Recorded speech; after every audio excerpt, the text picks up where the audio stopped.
a mere 12-year-old boy, was forced to hunt a ferocious giant shark. The hunting method was bizarre and utterly unique. They ruthlessly threw the boy into the deep sea as bait for the monstrous creature. This act was no different from sending him to his death. Then they tossed him a simple wooden stick. The boy, clueless about what was happening, figured something was better than nothing. He immediately used the stick to defend himself, ready to fight the ferocious shark. With great difficulty, the boy climbed back ashore. But human hearts proved to be more terrifying than any man-eating shark. They forced him to catch the shark at any cost, or the entire tribe would face humiliation. The clever Qin Tong Ming responded that he wouldn't refuse to hunt the shark, but he would do it his own way. Just a moment later, the young man returned with a coil of rope slung over his shoulder. Everyone was bewildered, unsure of what he intended to do. Then, Qin Tongming hooked a large piece of meat onto a makeshift hook and cast it into the deep lake. At first, everyone thought he was just a boastful braggart, driving them into a frenzy, and in an instant, silence fell over them all. Qin dragged an astoundingly huge fish ashore. He had passed the warrior test spectacularly. Elder Qin asked the young man curiously, "How did you do that?" Qin slowly explained, "This is called fishing with a special hook. The hook is crafted from the horn of an anglerfish. These large fish love to eat meat. We just need to use meat as bait. When they bite, the sharp hook will pierce their mouths. Then we simply reel them in." The naive girl hadn't expected such a clever method. Using this method, the tribe won't have to fear starvation during winter. Moreover, even ordinary people can fish this way. There's no need to risk hunting anymore. Elder Qing also wanted to try his hand, but it seemed no fish were taking the bait. Suddenly, ripples appeared on the lake's surface. The young man urgently shouted, "Reel it in! Quickly reel it in!" Qing mustered all his strength and pulled hard on the fishing rod. To everyone's astonishment, his prize catch turned out to be the legendary kingfish. With only simple tools, he managed to capture the notoriously elusive kingfish, a creature thought to exist only in legends. The girl beside him was ecstatic, practically bursting with joy and boasting about the triumph. It's worth noting that she had previously tried to harm him. He was busy chipping away at the ice for water when it happened. The aroma of the enormous roasted fish, marinated in fine wine and wild berries, created a tantalizing, mouth-watering fragrance. A ferocious white tiger, lured by the enticing smell, approached. It was so tempted, it practically drooled with desire. Qin Ji smirked slyly. In an instant, the white tiger plummeted into the trap he had set earlier. The white tiger roared in fury. "You dare ambush me?" Qin Ji was stunned that the tiger could speak human language. He was a brilliant mechanical engineer, transported to this primitive, wild world. Everything here remained a complete mystery to him. With lightning speed, the white tiger leaped across the treacherous cliff. Qin's climb sent him scrambling for his life. He suddenly made a 180-degree turn, offering the white tiger the fragrant grilled fish and begging for his life. As the white tiger lunged for the offered treat, Qin threw it right in its face. Qin immediately yanked a rope hard. A hidden mechanism shot up from the ground, smashing directly into the beast's head. The tiger, dazed and disoriented, stumbled. Qin seized the opportunity, grabbed his grilled fish, and ran. The furious white tiger roared as it gave chase. "Stop right there. Do you hear me?" it bellowed. Qin was finally cornered at the edge of a steep cliff. Behind him, the white tiger growled, closing in. Teasing a dog might be risky, but provoking a tiger was suicide. As the tiger pounced, its sharp claws extended. Qin suddenly leaped into the abyss, but his expression remained calm. From his back, a pair of wings, like those of a bird, unfolded suddenly, allowing him to soar freely. Before falling, he didn't forget to flip the bird in a friendly gesture. "Later, kid. Who do you think you are? To mess with Lord Baihu?" The white tiger was furious, but couldn't do anything. A hazy smoke suddenly appeared around him. It quickly condensed and transformed into a breathtakingly beautiful young woman. She was Qing Shu, the holy maiden of the Qingman tribe. Her tribe couldn't let this insult slide. She swore to make that guy taste the bitterness of pain. Qing Shu's guard detail had also caught up. They aggressively marched towards the Yin tribe. At the gates of the Yin tribe, Qin had just returned. He was utterly astonished to see a gigantic rhinoceros blocking the entrance. He had no idea where it came from. The gatekeeper approached and asked why he was returning so late. "There's a huge celebration going on in the tribe." Qin became even more confused, seeing Qin's bewildered expression. The gatekeeper hurriedly explained, Today, the mighty Hidaka tribe has come to bestow their blessings upon us. Would personally conduct the ceremony to awaken divine powers. Chin's curiosity was instantly piqued. He hurried towards the center of the tribe. Chin was only 12 years old this year, too young to participate in this sacred ritual. In the middle of the courtyard, a chubby boy threw a large deer with massive antlers from his shoulder onto the ground. As soon as Chin arrived, he heard everyone buzzing about their supreme ancestor. "That's one huge deer with gigantic antlers," another person excitedly exclaimed, as expected of the great elder Kuei's son. "It seems he has a good chance of awakening his divine bloodline this time." Seeing the crowd talking about him, Kuei smugly grinned and greeted everyone in the tribe. Since childhood, Kuei had been diligently trained in martial arts by the great elder. Everyone expected him to become the warrior, Kuei, and inherit the leadership of a Yin tribe. Suddenly, a giant antelope was slammed onto the ground. The newcomer glanced at Kuei with disdain, was displaying his extraordinary strength. The crowd began buzzing with excitement, whispering about the young man who had just appeared. The young man's name was Yin, son of two highly respected elders within the tribe. Yin's strength was in no way inferior to Kuei's. Some even believed that Yin surpassed Kuei in terms of ability. All the tribe's people believed that the prosperity of the tribe rested on the shoulders of these two young men. Chin stood silently to the side, thinking to himself, "I wonder what these two brats have been eating to grow so big so fast." Both of them exuded a robust and energetic aura. Suddenly, a middle-aged man beckoned Yin and Kuei to come closer to him. The two boys exchanged glances, their eyes revealing a hint of animosity. The middle-aged man's booming, somewhat gruff voice rang out. "This awakening ceremony is of utmost importance. You must succeed. Wu Jianhei Kuei has specifically dispatched Hidaka to observe." Both Yin and Kuei were visibly thrilled to hear that Hidaka would be attending in person. Witnessing the boys' excitement, the middle-aged man encouraged them to give it their all, to fight for the flame that awakens the soul. Turning around, Azan saw Chin standing behind him with a bright smile. He patted Chin on the shoulder, praising him for having an extraordinary father. Although he didn't directly participate in the hunt, his talent for crafting stone weapons was exceptional. Azan reminded Chin about the upcoming awakening ceremony, instructing him to observe every detail carefully, for in the future, he would bear the responsibility of inheriting the glory his father had built. Chin, with a confused expression, turned his head to look behind him. A tall, powerfully built middle-aged man was carrying a massive stone pillar on his shoulder, walking slowly with heavy steps.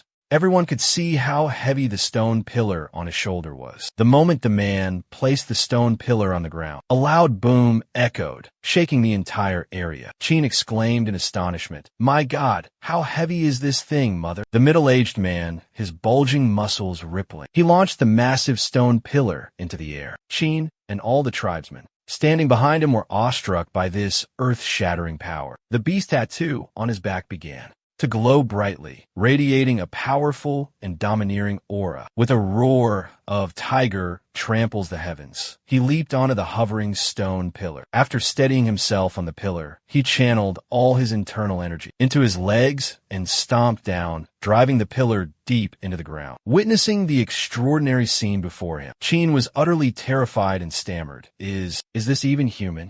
Standing atop the stone pillar, a middle-aged man with a dignified and solemn demeanor boomed, "Ancestor gods bear witness. The undying totem, the eternal light." Beneath him, all the tribesmen chanted in unison, "Huga, Huga." When the chanting subsided, the middle-aged man commanded the tribe leader, "Bring forth all children above the age of 15. He solemnly declared he would personally preside over the soul awakening ceremony. The Yin clan leader knelt respectfully and replied, "Supreme ancestor, very well. To have a great totem warrior like you preside over this ritual is a tremendous honor for our entire tribe." Chin muttered to himself, "Totem warrior, what kind of title is that?"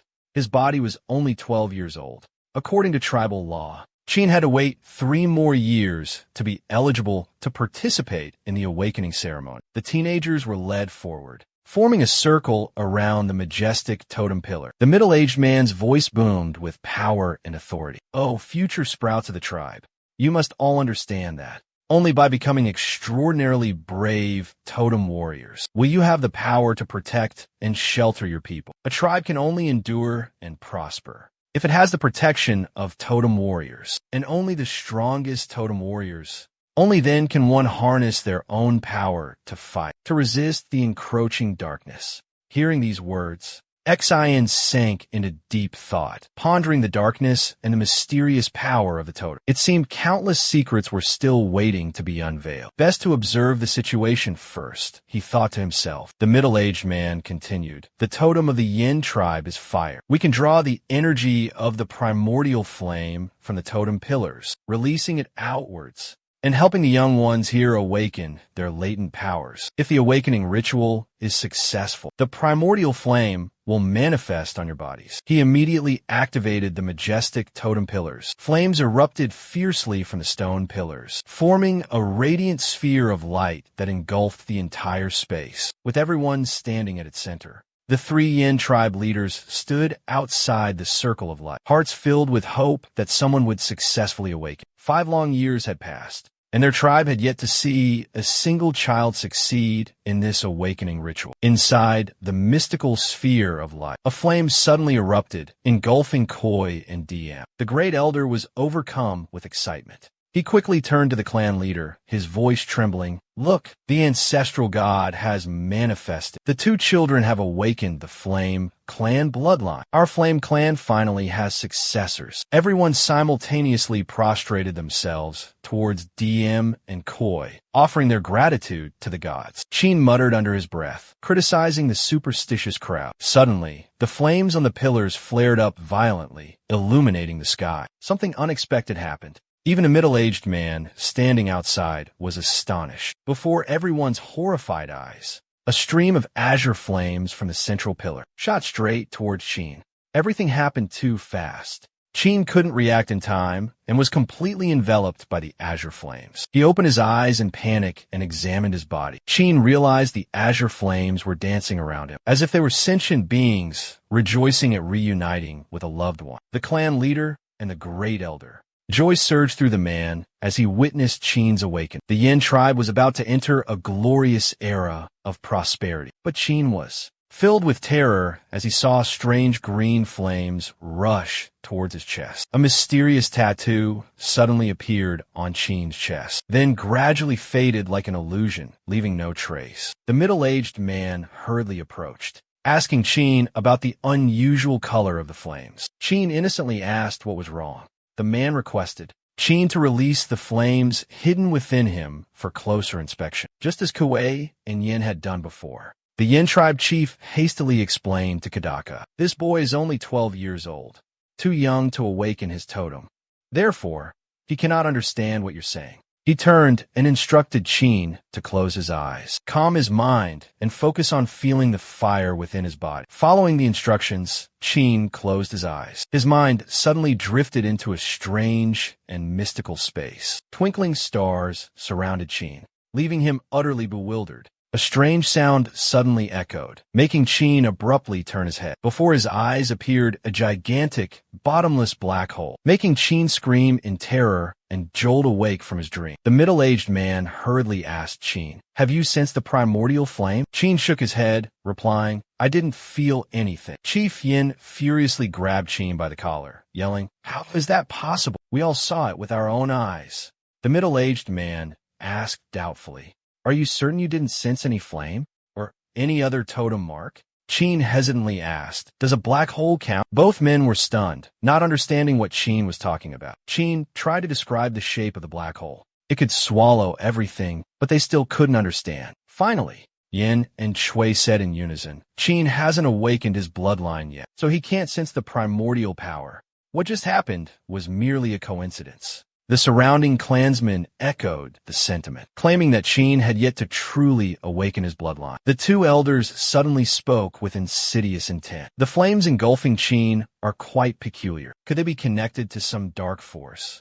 The grand elder continued, "Just now, Qin mentioned a black hole in the universe. Could he be involved with a dark, evil cult?" The elder's words made clan leader Yin fall into deep contemplation. He turned to the middle-aged man, his eyes filled with hope. He hoped that with his profound knowledge, This man could find a solution to this difficult situation. The middle-aged man's deep voice resonated. Although I've never witnessed a similar case. If it's related to dark forces, we absolutely cannot ignore. Sensing the suspicion and hostility from everyone around him, Qin realized he had misspoken and wanted to leave immediately. However, the middle-aged man swiftly lunged at him, attacking, just as his fist was about to crush Qin's head. A powerful shout of "Stop!" suddenly echoed. The middle-aged man stopped in his tracks, turning his head to see what was happening. Who dared to give orders to a mighty totem warrior like him? Before him stood a majestic and imposing lion, its ferocious presence drawing closer.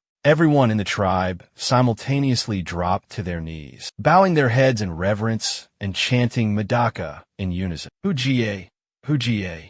Qin looked bewildered by this title. Wasn't this the giant cat that once fought him for food? The lion blinked and suddenly vanished, transforming into the tribe leader, Medaka. Witnessing this miraculous sight, Qin forgot everything around him, jumping to embrace the middle-aged man and shouting, "Ah, the big cat's become a spirit."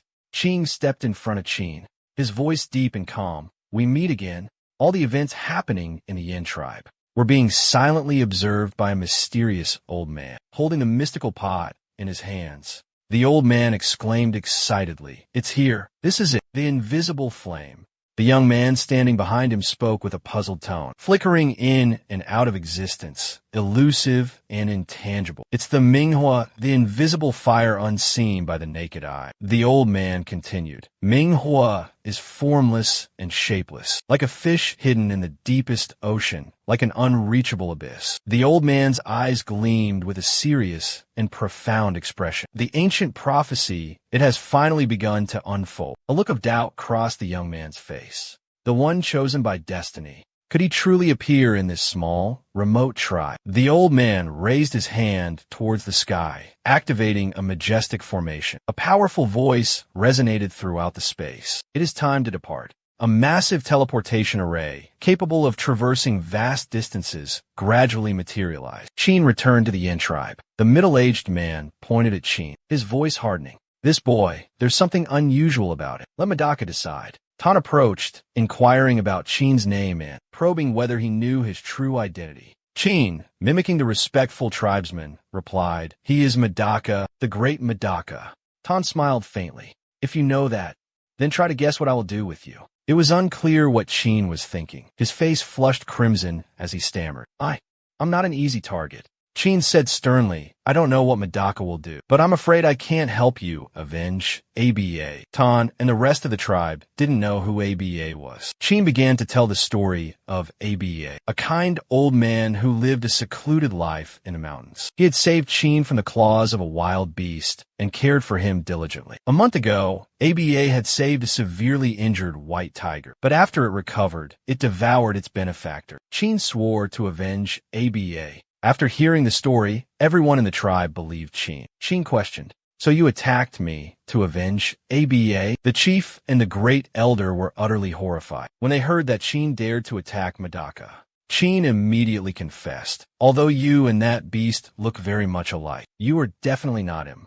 I am Yin Qin, a warrior who has made a grave mistake. I am willing to accept any punishment, but I have one request. Please show mercy and forgive my people." Qin's sincere words deeply touched the entire tribe. They believed that despite his young age, he possessed the spirit of a true warrior. After a moment of confusion, Qin seemed to realize Qin's cunning plan to escape punishment. He had cleverly portrayed himself as a brave warrior in everyone's eyes, making it difficult for Qin to punish him.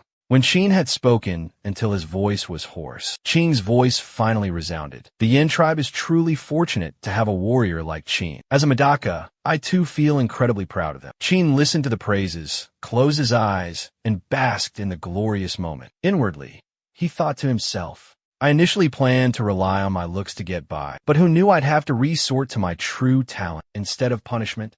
Qin wanted to generously reward Qin. She announced she would bestow upon him the right of eternal multiplay. Qin had no idea what this special ritual entailed, but the Yin tribe crowd behind him erupted in excited cheers. They repeatedly chanted "Hu Jie," expressing their overwhelming joy. With a solemn and authoritative tone, Qin solemnly declared, I'm the daughter of Wu Jian Ha Chui Qing, leader of the Man tribe. In the name of the supreme Medaka, I bestow upon Qin of the Yin tribe the sacred right of Duo-Yu. Note, the Du is likely Duo-Yu in Pinyin. May the gods bless our brave warrior. After the sacred prayer, Qin was surrounded by large, powerful men of the tribe and tossed into the air to celebrate his glorious victory. The Yin clan chief solemnly asked Qin what scale the ceremony should be held at. His face was etched with astonishment when he heard Qin's decision to perform the ceremony at the highest level. Everyone immediately prostrated themselves, expressing their utmost reverence. This special honor wasn't bestowed upon just anyone, but Qin was still lost in a haze, unable to grasp what was about to unfold. The Yin clan chief hastily called him closer to express his deepest gratitude to Medaka. The chief's voice was filled with excitement and elation. The Deju ceremony is the ultimate glory, the greatest grace Medaka has bestowed upon us. No one in the Yin clan has ever been granted this extraordinary honor. Kneel down and offer your sincere gratitude to the great Medaka. Qin gently waved his hand, dismissing the need for such formalities, and immediately requested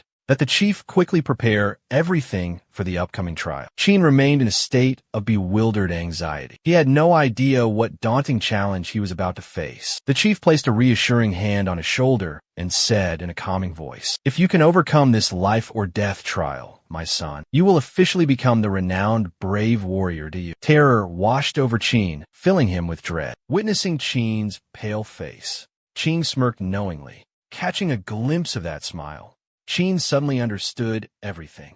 This girl set me up, he thought to himself, standing by the lake, watching the ferocious predatory fish swimming freely beneath the surface. A chill ran down Qin's spine. He realized Qin was plotting against him, not offering him a favor. Fortunately, Qin was clever and resourceful, employing a unique fishing method. He easily overcame this dangerous obstacle. A mysterious old man suddenly appeared. His deep voice boomed. The ancient prophecy has finally come to pass. Ordinary fish cannot compare to the colossal Lu kingfish. Qin felt like he had encountered this creature somewhere before, but the memory was hazy and elusive.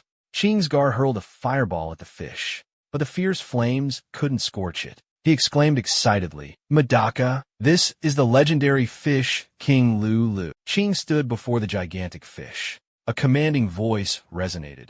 Hunting the ancient Bai Ke is the first step in conquering the mythical land of Xianji. Our Qing Man tribe has taken the lead. The guard, still bewildered, couldn't comprehend. Qing explained the mysterious ancient prophecy that whoever subdues the Bai Ke will be granted entry into the sacred land of Xianji. The guard looked skeptical. That prophecy, no one has ever fulfilled it. But now, another aged voice suddenly cut in, interrupting the prediction. It has finally come true. The guard was utterly astonished. As a totem warrior entrusted with protecting Qin, he was completely unaware of strangers approaching. The old man and a young man walked towards the guards. "Block," they roared. "Who are you? Stop." An overwhelming pressure emanated from the old man, causing the two guards to clutch their chests and groan in pain. Qin was also shaken by this terrifying spiritual pressure, her face pale. A mysterious, icy aura radiated from the old man's body, freezing the surrounding air. The middle-aged guard gritted his teeth, summoning all his internal strength. He unleashed the full power of his totem, determined to attack the mysterious old man. But with a simple wave of his hand, the old man effortlessly neutralized all his attacks. Despite possessing the strength of 10,000 men, the guard couldn't advance even half a step. The atmosphere became suffocatingly tense. Suddenly, Qin shouted, "Stop it!"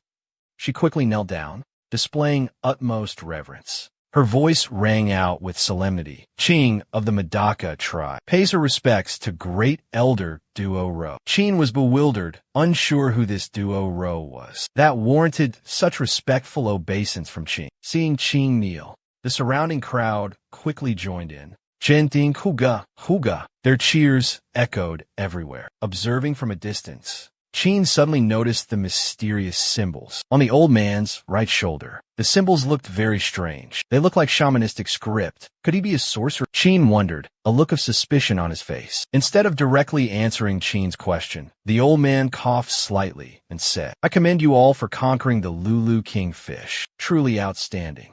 The old man revealed the purpose of his visit. "I've come to offer you all the chance to participate in the Shanghai trials." Hearing Shanghai, Qin was stunned. He suddenly remembered the familiar Lulu Kingfish. It was the very same yokai, described in the classic of mountains and seas.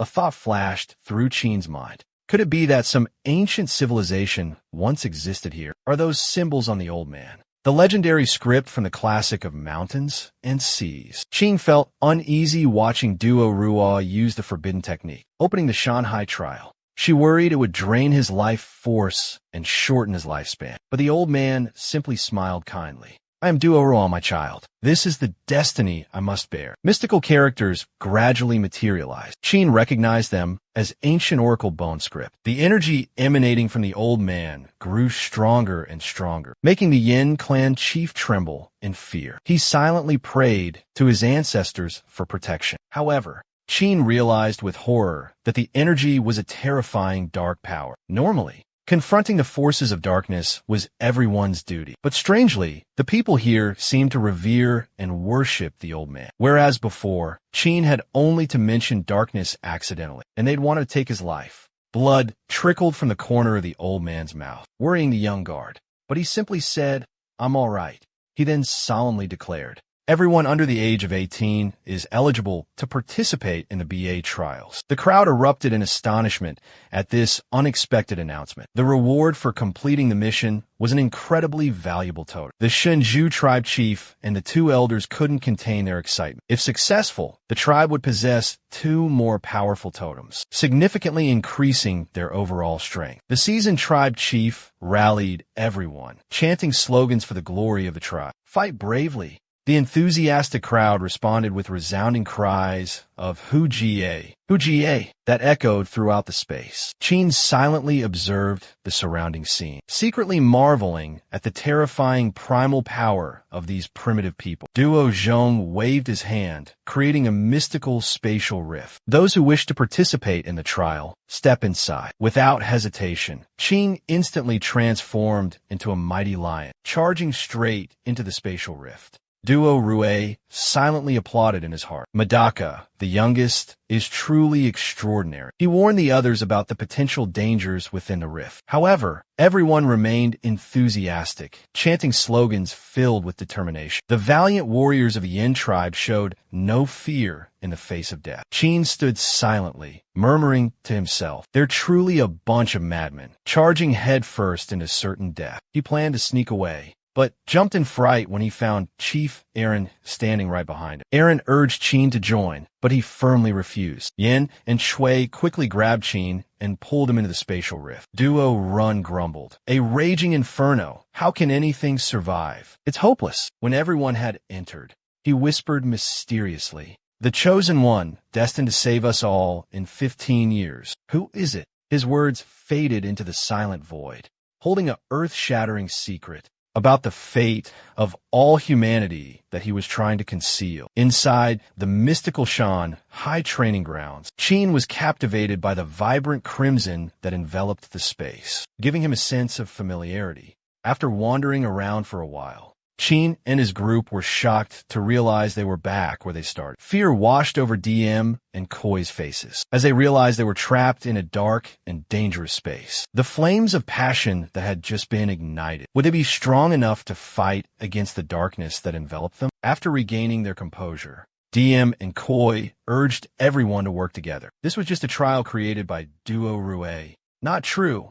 Terrifying darkness. Qin held Koi's head, trying to remember. It seemed he had overlooked a crucial detail. Suddenly, Duo Rue's voice boomed, declaring that Tan had successfully passed the first trial. Qin was astonished by Tan's incredible speed, although he wasn't truly eager to participate. Qin didn't want to be left behind by the small girl. With that thought, he dashed forward, leaving the others standing dumbfounded. As he ran, Qin shouted, "We are the bravest warriors of the Yanbu tribe. No matter the danger that lies ahead, we will win." Responding to Chin's call, the enthusiastic cave group cheered, "Huzzah! Huzzah!" and quickly followed. In reality, Chin wasn't as brave as everyone thought. He believed this first obstacle wouldn't be difficult since Chin had already passed through with ease. If there were any monsters, Chin would have surely cleared them out already. Chin was truly a shameless fellow, but hey, we like that about him. Chin suddenly realized he had been left behind. The others had overtaken him. He was astonished to see people with strong physiques, curling up into balls and rolling past him at high speed. Could this be the legendary meatball chariot tactic? Another group was moving. By taking long strides, leaping forward, Chin stood frozen, watching them gradually disappear from sight. He felt ashamed, witnessing these bizarre locomotion methods of the primitive people. Embarrassed and flustered, he tried to catch up. Chin Yu roared in frustration. "You 18-year-old brats! You dare bully me, that shameless 12-year-old punk!" He ran a long distance, but still couldn't see anywhere. Chin Yu had to stop, gasping for air. The young man lamented about the extraordinary physique of primitive people. He couldn't understand how they could run so fast. Suddenly, Chin Yu saw the group running back towards him. "What's going on?" Still confused, Chin Yu heard panic screams. "Hurry, run, something's chasing us." The group rushed towards a gateway formed by the surrounding trees. Amidst the overwhelming terror, Chin and his companions were utterly horrified as they witnessed a terrifying figure emerge. A gigantic, ferocious monster materialized from the thick smoke and dust. It was a massive, aggressive salamander of astonishing size. Chin felt a surge of relief that he wasn't the one leading the charge. The monster lunged, attacking one of Chin's comrades standing beside him. Chin was trampled and fell to the ground. Despite the excruciating pain, he roared for the honor and glory of his tribe. Seeing the monster's brutal savagery, Chin ran for his life, urgently yelling for everyone to escape. Suddenly, a second monster appeared, making Chin scream in despair. "What the hell is this? Why are there two of them?" One of the group suddenly spotted a narrow passage ahead. Chin quickly dove into the small opening, narrowly escaping a fatal attack from the two ferocious monsters. Watching the roaring monsters, Chin sighed heavily. One was already incredibly powerful, but there were actually three here. Chin muttered to himself, lost in thought. Chin must have encountered these terrifying monsters, he concluded. After careful observation, Chin realized the wounds on the beasts were inflicted by Chin.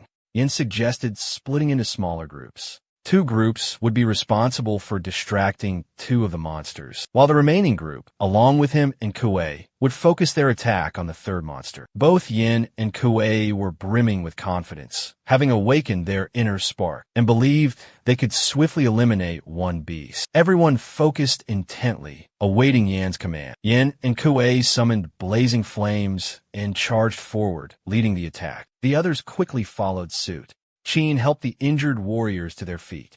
They too immediately rejoined the fight. Chin silently admired the primitive people's courage. Observing the battle, Chin noted that everyone was acting according to plan. The two monsters, distracted by the smaller, weaker groups, were held at bay, creating a balanced engagement. However, Yin and Kuei's group was struggling. Despite having awakened their inner spark, something was definitely wrong. DM and Koi seized the opportunity while the monster was vulnerable and attacked relentlessly. Together, they unleashed a powerful blow on the creature. DM roared, "Now!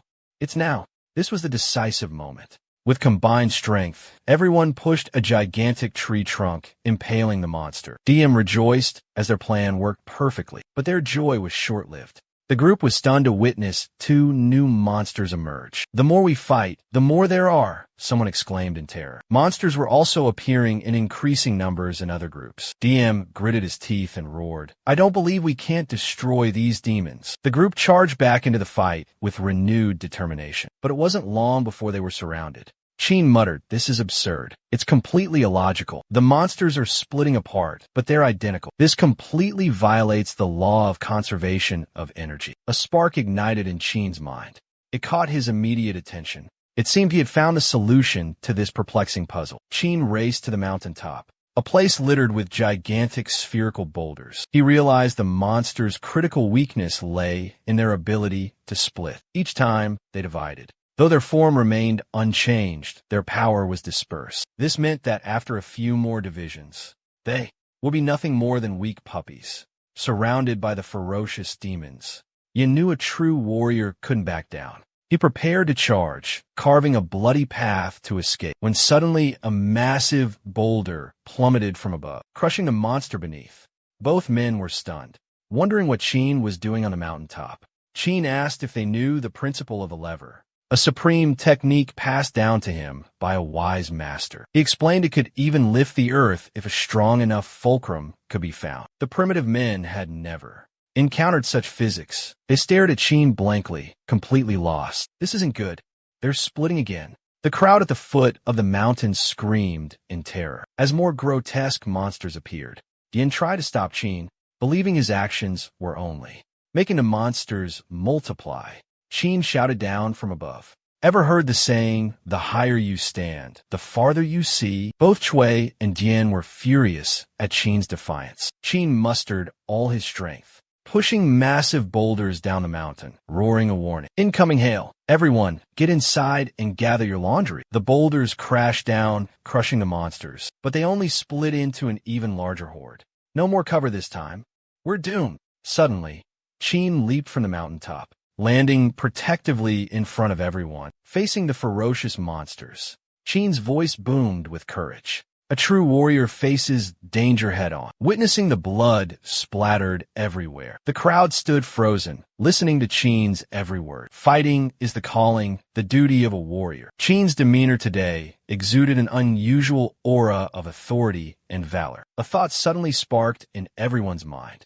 His eyes were filled with confidence. Qin roared, provoking the monsters. You vile creatures, if you dare, come here. Provoked, a ferocious monster charged forward. A tribesman behind him was terrified, throwing his weapon away, squeezing his eyes shut, unable to bear witness to Qin being torn apart. Quick as lightning, Qin snatched the discarded weapon, delivering a fatal blow to the monster's head. Qin's courageous act left everyone stunned into silence. Speechless, they could only stare. Qin's powerful blow caused a large lump to swell on the monster's head. Gripping the club tightly, Qin, emboldened, continued to taunt the monster. As it charged, Qin immediately launched his next attack. The club in his hands whirled like the wind. A furious storm of blows rained down on the colossal monster. The onlookers were utterly astonished by the display. They wondered when Qin had become so powerful. Qin paused, seeing the monster's head was battered beyond recognition. Suddenly, another monster roared and charged forward. Qin swiftly dodged and darted in another direction, leaving the beast for the others to deal with.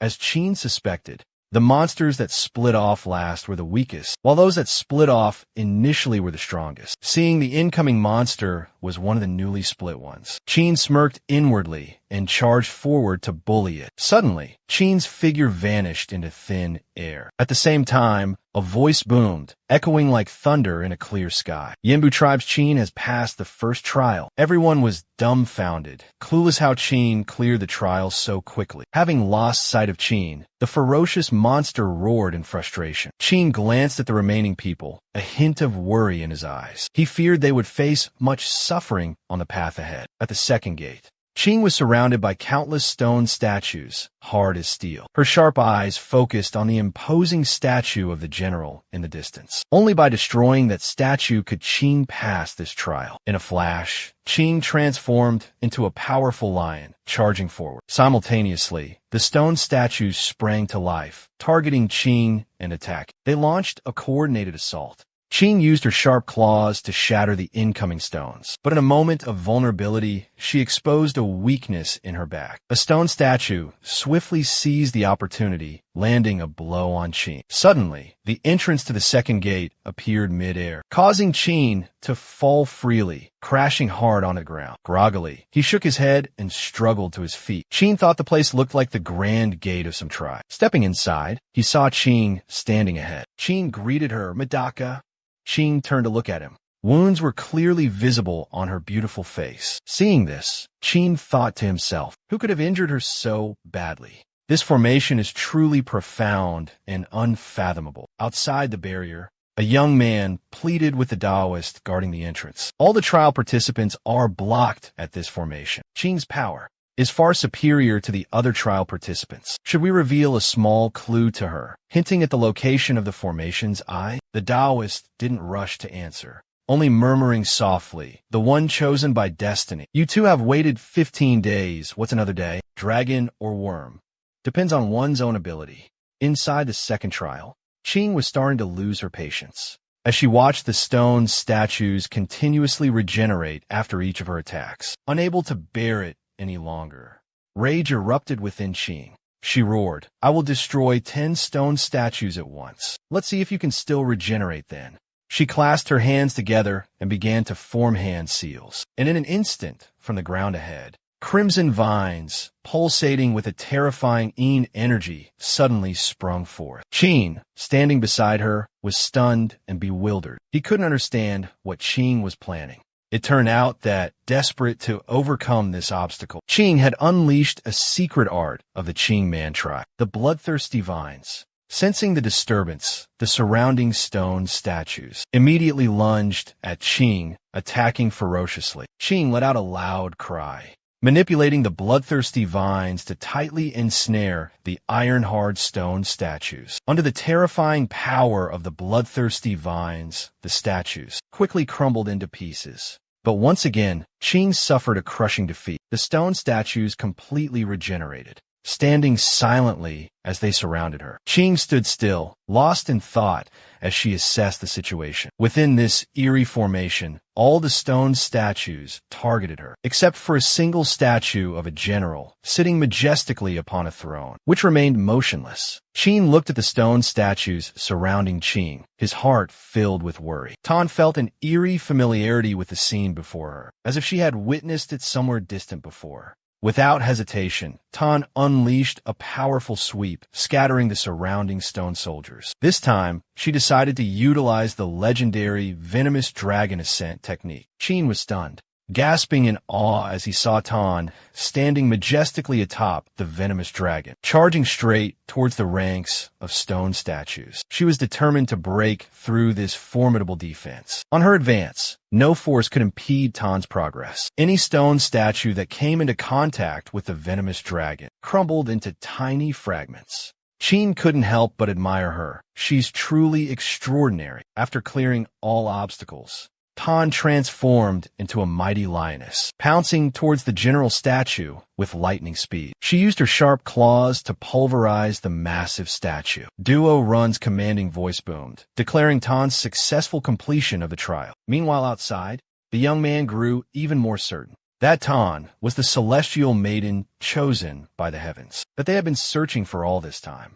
For the past 15 years, only she has been able to overcome this difficult trial. However, Duo Rue believed that Qing passing the third trial was too premature to draw a definite conclusion. As if reading the guard's mind, Duo Rue continued, "For 15 years, no one has set foot in the third trial. Although Qing is exceptionally gifted, I fear it's not enough to overcome this challenge. Observe Yin Qin. That boy has caught my attention." The guard spoke up. Besides Qing, only Qin has passed the first trial. Duo Wen suddenly remembered Yin Qin, the child from the Yin tribe. The guard suggested Duo Wen allow Qin to withdraw from the trial, because he was merely lucky to pass the first stage, and likely wouldn't be able to replicate that success in the subsequent trials. Duo Wen disagreed. He believed that luck could sometimes be considered a form of ability. Regardless, the boy has made it to the second trial. Let's see how he fares. Qin stood silently, lost in thought. After observing Qing overcome the trial, Qin realized that by simply standing in the center, and absolutely must not cross the designated boundary. Otherwise, the monsters on both sides would simultaneously attack. After a period of careful probing,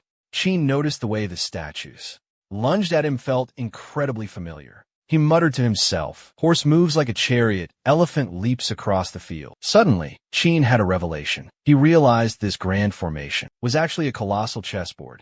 Outside the formation, the guard, seeing Qin sitting motionless, assumed he had given up. When Duo Ram asked about Qin, the guard immediately reported that she was resting and recovering her strength at the third checkpoint. Duo Ram praised, "So young yet so composed and patient." "Very good, just a child after all. Let's see what happens," he mumbled, unclear who he was praising. After a period of meticulous and cautious observation, Qin came to a conclusion. The mechanism controlling these statues is definitely playing a game of chess. And the leader of this side, their commander, is the target we need to eliminate. But immediately after, he sensed something was amiss. Something felt amiss.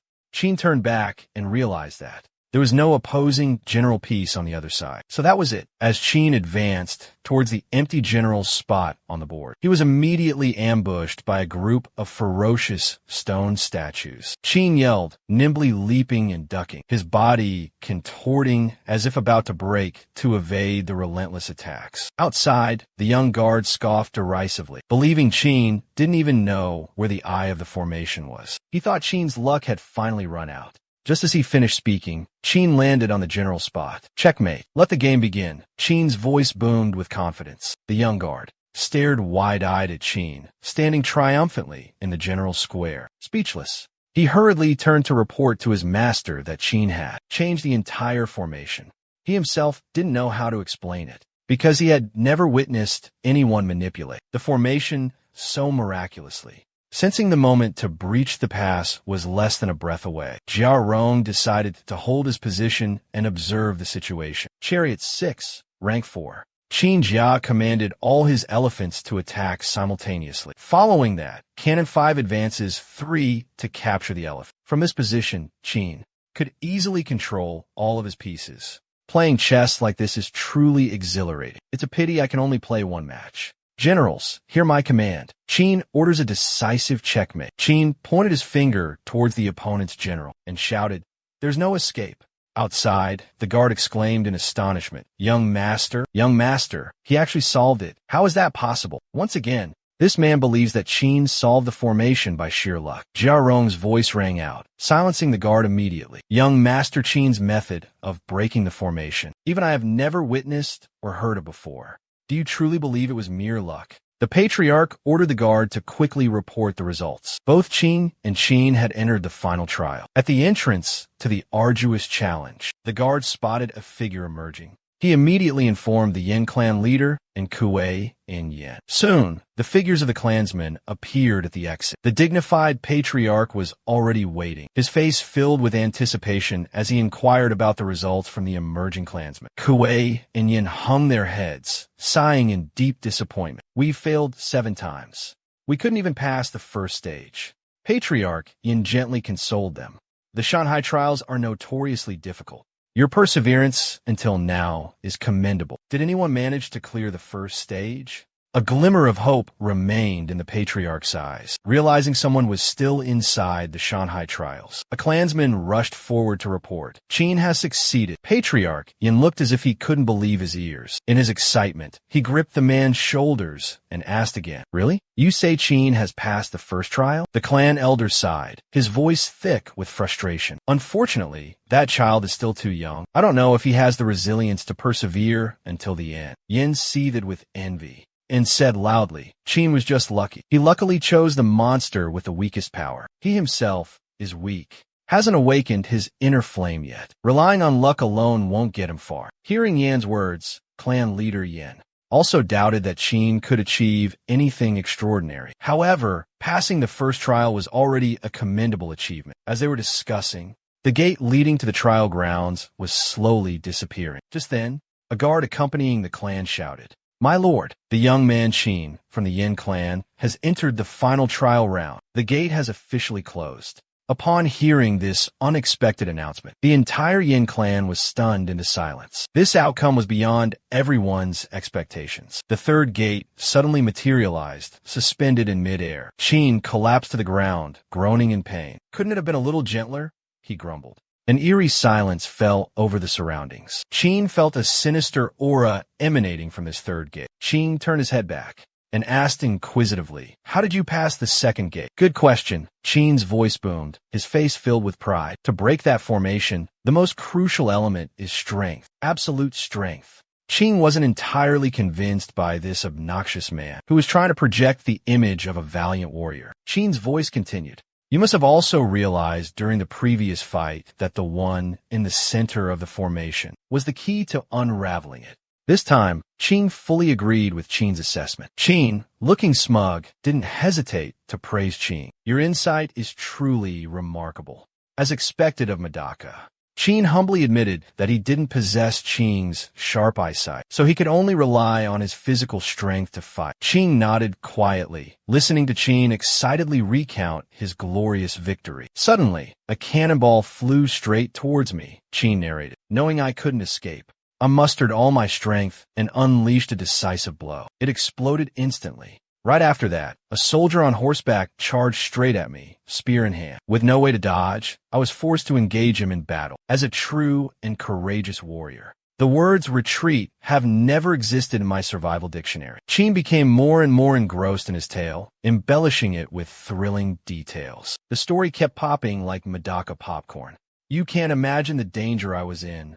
Enemies surrounded me on all sides, but I wasn't afraid. I bravely charged into the battlefield, fighting left and right, defying all danger. Finally, with my bare hands, I single-handedly defeated the enemy, sending them scattering and wailing in tears. The enemy commander was terrified, his face drained of all color. He dropped to his knees, sobbing and begging for his life. I showed no mercy. With a swing of my sword, I took his head clean off, successfully passing the gate. Qin Wuyan, with a straight face, lied shamelessly, telling Qin that from beginning to end, his clothes remained perfectly intact, not a single tear. Qin looked at this obnoxious man with a skeptical gaze. Qin's confident voice rang in Qin's ears as he continued to try and convince her that he could easily handle any opponent. Don't worry, Qin started, surprised to see Qin's expression turn deadly serious.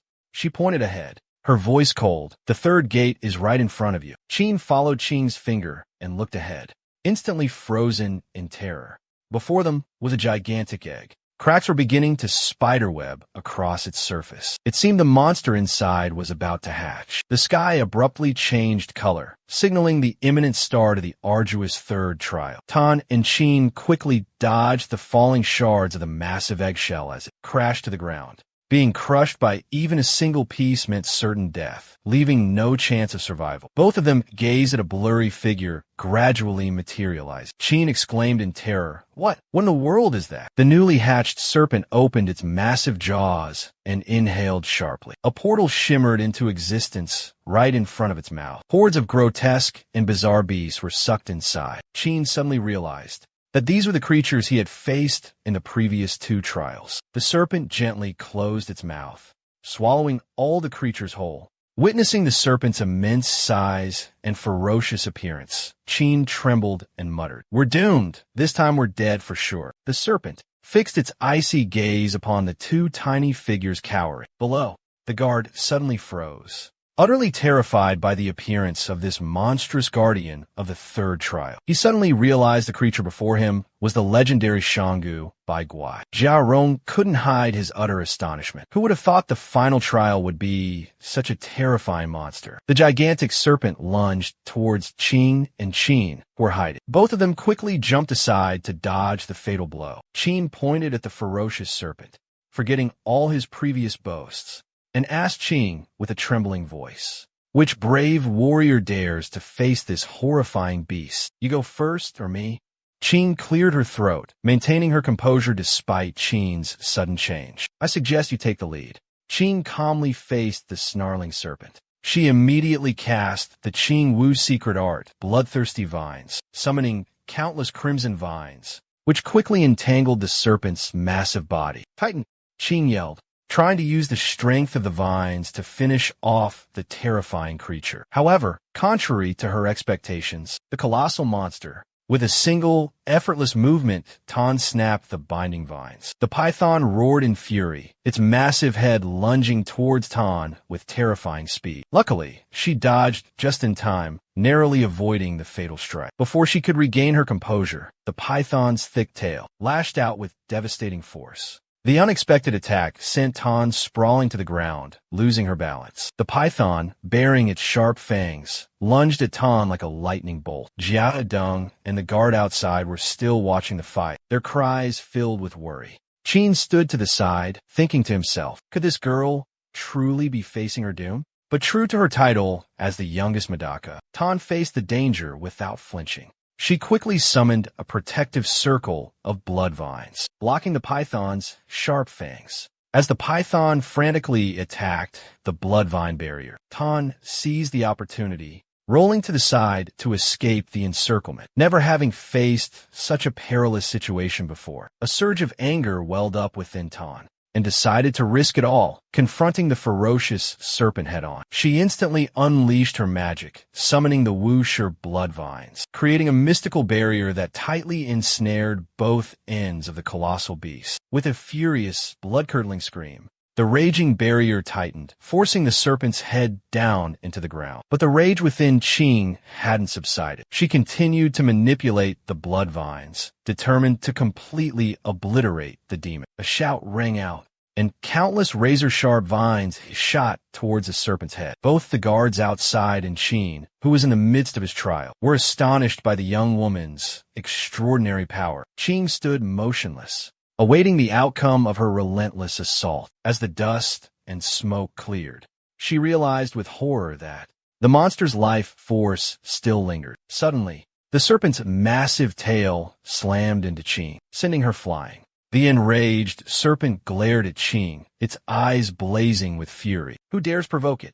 A guard from the Rong family screamed in terror. Such powerful martial arts, yet can't be wounded. What in the world is going on? Qing, observing from afar, muttered to himself. Brute force alone seems ineffective. I must resort to my secret weapon. He quickly activated the custom-made crossbow he always carried, ready to face the ferocious beast. Qin Yang meticulously calculated the wind direction and the arrow's trajectory. He confidently asserted that in this untamed world, nothing could escape the reach of his arrow. The arrow ripped through the air with terrifying speed, aimed directly at the giant serpent's eye. But the result left Qin utterly disappointed. The arrow didn't inflict any damage. If one arrow won't do, then two. Qin's determination grew. He continued firing relentlessly, but all his efforts were in vain. Persistence will pay off, Qin exclaimed as he saw a drop of blood trickle from the serpent. He laughed triumphantly. There's a chance for success. However, the Jia clan's guard, Rong, looked at the weapon in Qin's hand with suspicion. What is that thing that could injure Bai Kuai? Jia Rong explained that it was just an ordinary object, possessing no special power or totemic strength. Despite being repeatedly attacked, the Mangshi remained unfazed. It charged straight towards Qin, causing him to cry out in terror. Madaka, save me. Qin tried to get up, but collapsed from her injuries. She watched Qin being chased, murmuring, "The 7-inch weak spot." Qing summoned the bloodthirsty vine once more, transforming it into a bow in her hands. The longbow was drawn, aimed precisely at the spot 7 inches from the Mangshi's head. It has to hit, Qing thought to herself. Each arrow flew with incredible speed, piercing straight into the monster's vital point. Qin was certain that this time, the Mangshi would fall. But as he witnessed the monster slowly rise back to its feet, he screamed, "Oh God, still no effect?"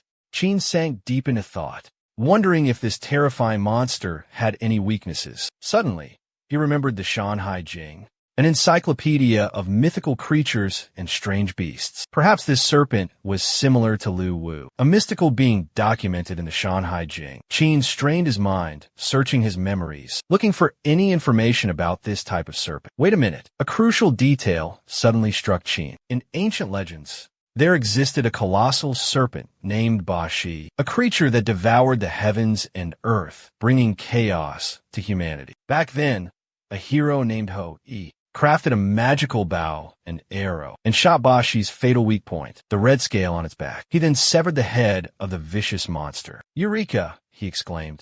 "I found its weakness." Thanks to Qing's skillful coordination, they used bloodthirsty vines to restrain the giant serpent. Qing spoke up, "I'm trusting you this once." Immediately, she summoned a swarm of bloodthirsty vines, lunging straight towards the ferocious monster. While Qing distracted the serpent, Qing nimbly climbed onto its body. The guard beside Jia Rong looked skeptical, wondering what Qin planned to do with the small dagger in his hand. Jia Rong simply observed silently. Even he couldn't guess Qin's intentions. Qin was being squeezed tightly by the bloodthirsty vines that bound the thrashing serpent, which was thrashing violently. Qin yelled, "Hurry, Qin." Hearing that, Qin leaped high, using all his might to plunge the dagger into a bright red scale. The serpent's pained roar echoed throughout the space. Both Jia Rong and the guard were astonished, never expecting Qin to achieve the impossible. Seeing the serpent struggling frantically, Qin rejoiced, having correctly guessed its weak point. Tan gasped in astonishment. There's no way this giant serpent can escape the bloodthirsty vine's grip. That young man actually found its weak spot.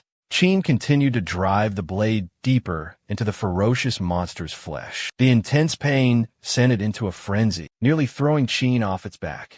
But luckily, Tan jumped in just in time to help Qin hold the dagger steady. Thanks to their seamless teamwork, they successfully pierced through the serpent's steel-hard scales. Both quickly jumped off, escaping by a hair's breadth, just before the serpent's massive body crashed to the ground. Finally done, Qin sighed in relief. Tan asked curiously, "How did you know this monster's weakness?" Qin replied, "Haven't you ever heard the legend of Ba Shi? He beheaded it after discovering the red scale on its body." Tan's eyes widened in amazement. Hou-yi, the legendary ancient Wu shaman. Qin's eyes widened in surprise when Qin mentioned Hou-yi was a Wu shaman. Qin quickly clarified, "Yes, the Wu shaman Hou-yi. The god who shot down 9 scorching suns with his divine arrows to save humanity." Qin fell into deep thought. He wondered to himself, could there really be descendants of the legendary sun-shooting hero living here? Qin looked at Qin inquisitively and asked, "How do you know about the tales of the Wu shaman? These stories are only passed down within the Wu realm." Qin fabricated a lie, claiming his father had told him the stories since childhood. From the colossal serpent's body, a snake staff suddenly emerged. Both Qin and Qing exclaimed in awe, "An ancient artifact." They exchanged glances and dashed towards the floating snake staff, fighting over the treasure. Suddenly, the giant python opened its eyes, its massive tail slamming down hard. Qin sensed the danger just in time, grabbing Qin tightly and yelling, "Watch out!" The python's surprise attack sent them both flying, badly injured and unconscious.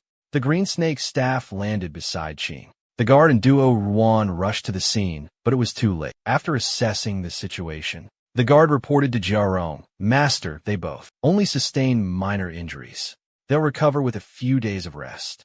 Jia Rong exclaimed in astonishment, "I can't believe they defeated Ba Shi." The guard looked doubtful. Ba Shi was defeated thanks to their combined efforts. So, who is the true chosen one?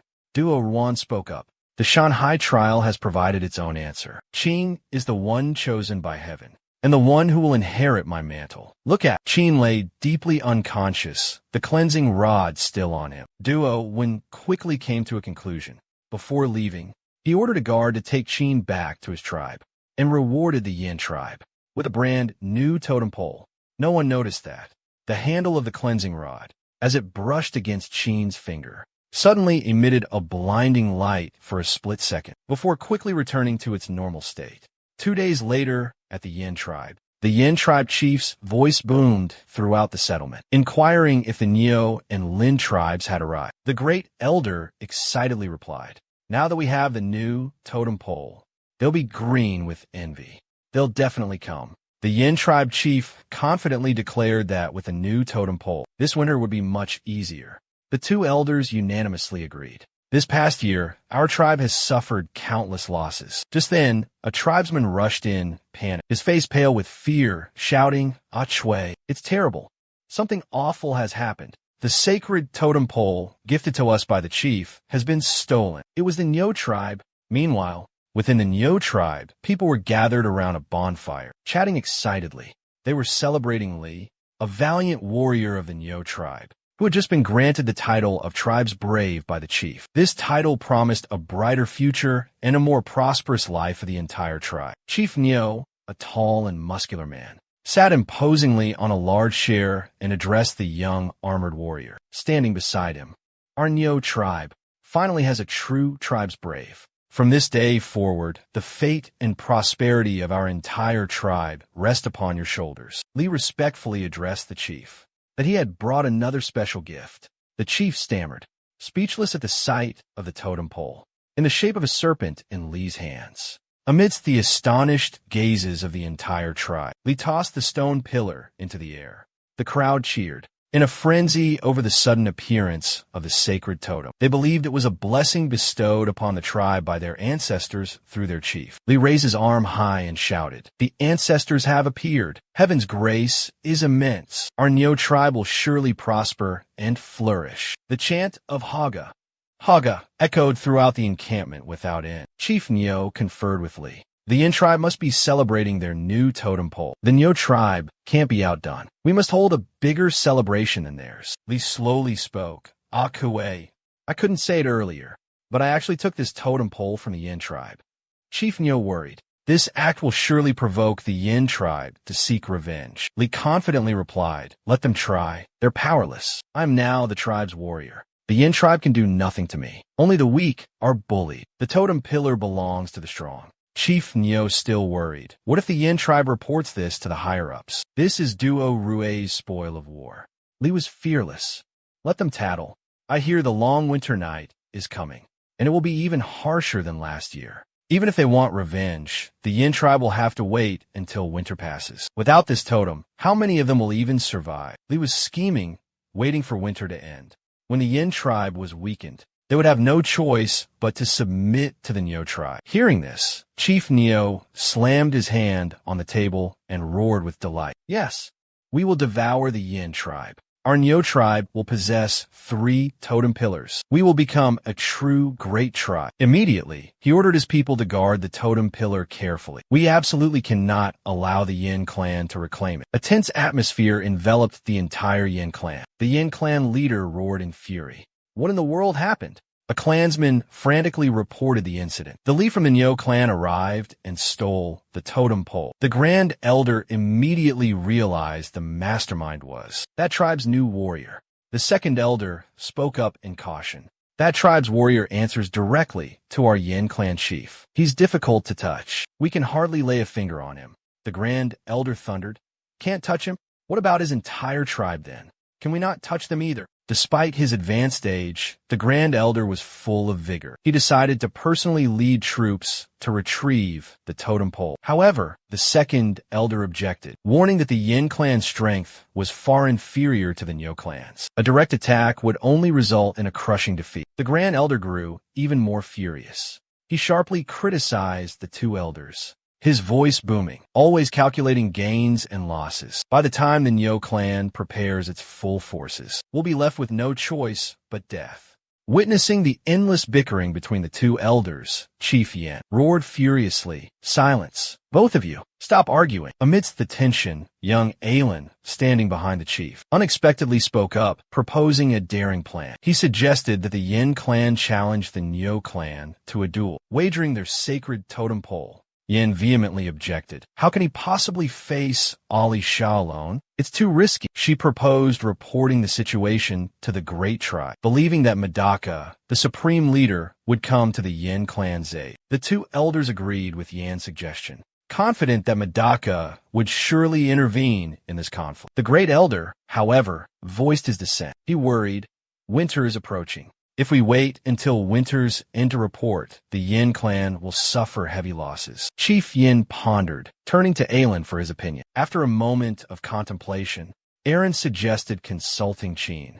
Because the sacred totem pillar was obtained by Qin after risking his life in a grueling trial, Yin immediately objected, claiming Qin was just lucky, and that the trial wasn't even fully completed. He asserted that the totem pillar was a reward rightfully deserved by all the brave warriors of the Yin tribe for their efforts. Finally, Tong spoke up in agreement with Aaron, saying that without everyone's unwavering support, Qin wouldn't have been able to overcome the arduous first stage. The 2 elders also shared the view that Qin was too young and immature to participate in discussions of such crucial tribal matters. The Yin tribe chieftain grew weary of the endless bickering, while the Grand Elder remained fiercely eager to wage war. Finally, the Yin tribe chieftain decided to summon Qin. The moment Qin appeared, the Grand Elder, unable to contain his fury, roared, "What are we waiting for? The glory of our tribe can only be reclaimed through bloodshed and relentless struggle." Qin calmly voiced his dissent.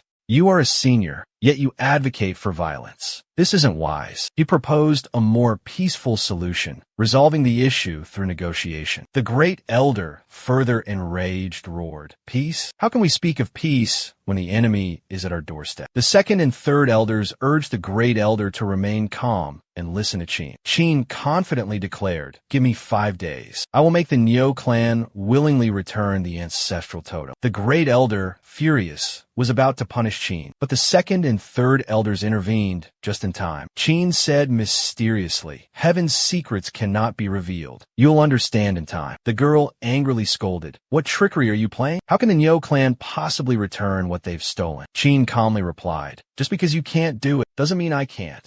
Unable to bear it any longer, the great elder ordered Qin's expulsion. Hearing the word expulsion, Qin felt a surge of joy. By nature, he was lazy and disliked getting involved in troublesome affairs. The second elder suddenly spoke up, signaling Qin Ding to stop. He gravely addressed the grand elder, saying that Qin Ding had always possessed unconventional thoughts and unique ideas. Qin Ding always thought outside the box, coming up with innovative solutions. Perhaps this time, he truly held the key to solving this complex problem. Seeing his grandfather defend Qin Ding, Yin furiously roared, "Grandfather, don't let this brat deceive you. Don't trust him. He's only good at useless tricks that amount to nothing. Letting him act freely will only invite disaster and endanger the entire Yin clan." The second elder turned and angrily bellowed at his rebellious grandson to be silent. Yin stubbornly refused to listen, continuing to mock Qin Ding. He scornfully said that someone who hadn't even awakened their innate flame had no right to stand in this place.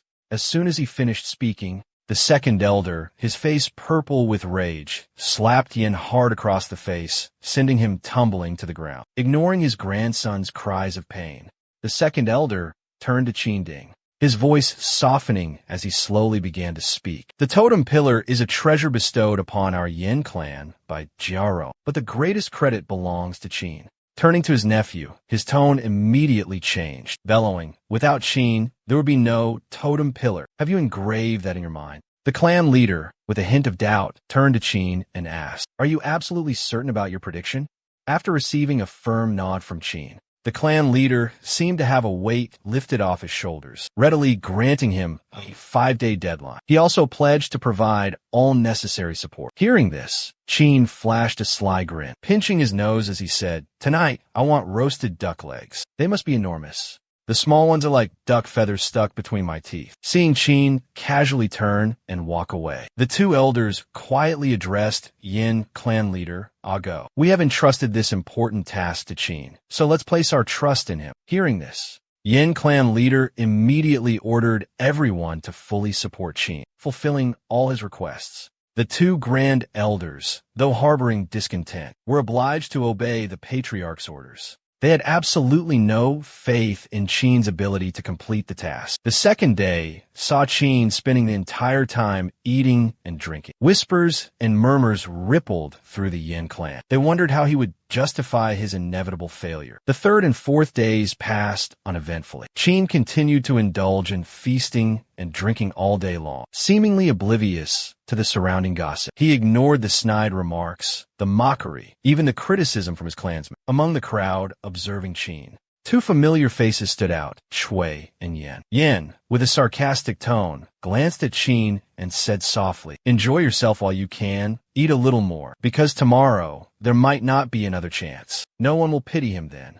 Just wait until his true colors are exposed." Shui finally lost his patience and angrily spoke out against Qin's days of pure indulgence. News of this quickly reached the two elders. The elders' voices resonated, seemingly in defense of Qin. "I understand that everyone has been a bit uneasy these past few days, but we have unanimously entrusted this responsibility to Qin. So, let's place our trust in him." He approached Qin and whispered, "Qin, my boy, don't let the gossip bother you. They're only worried about the fate of the totem. It's all because they want the tribe to prosper, Qin." He turned and reassured the two elders, "Rest assured, both of you, he is a man of his word. He'll do what he promised." Hearing this, the two elders felt somewhat relieved. He ordered everyone to return to their tents and rest to regain their strength. The tribespeople walked away, chattering amongst themselves, believing that the two elders were too lenient.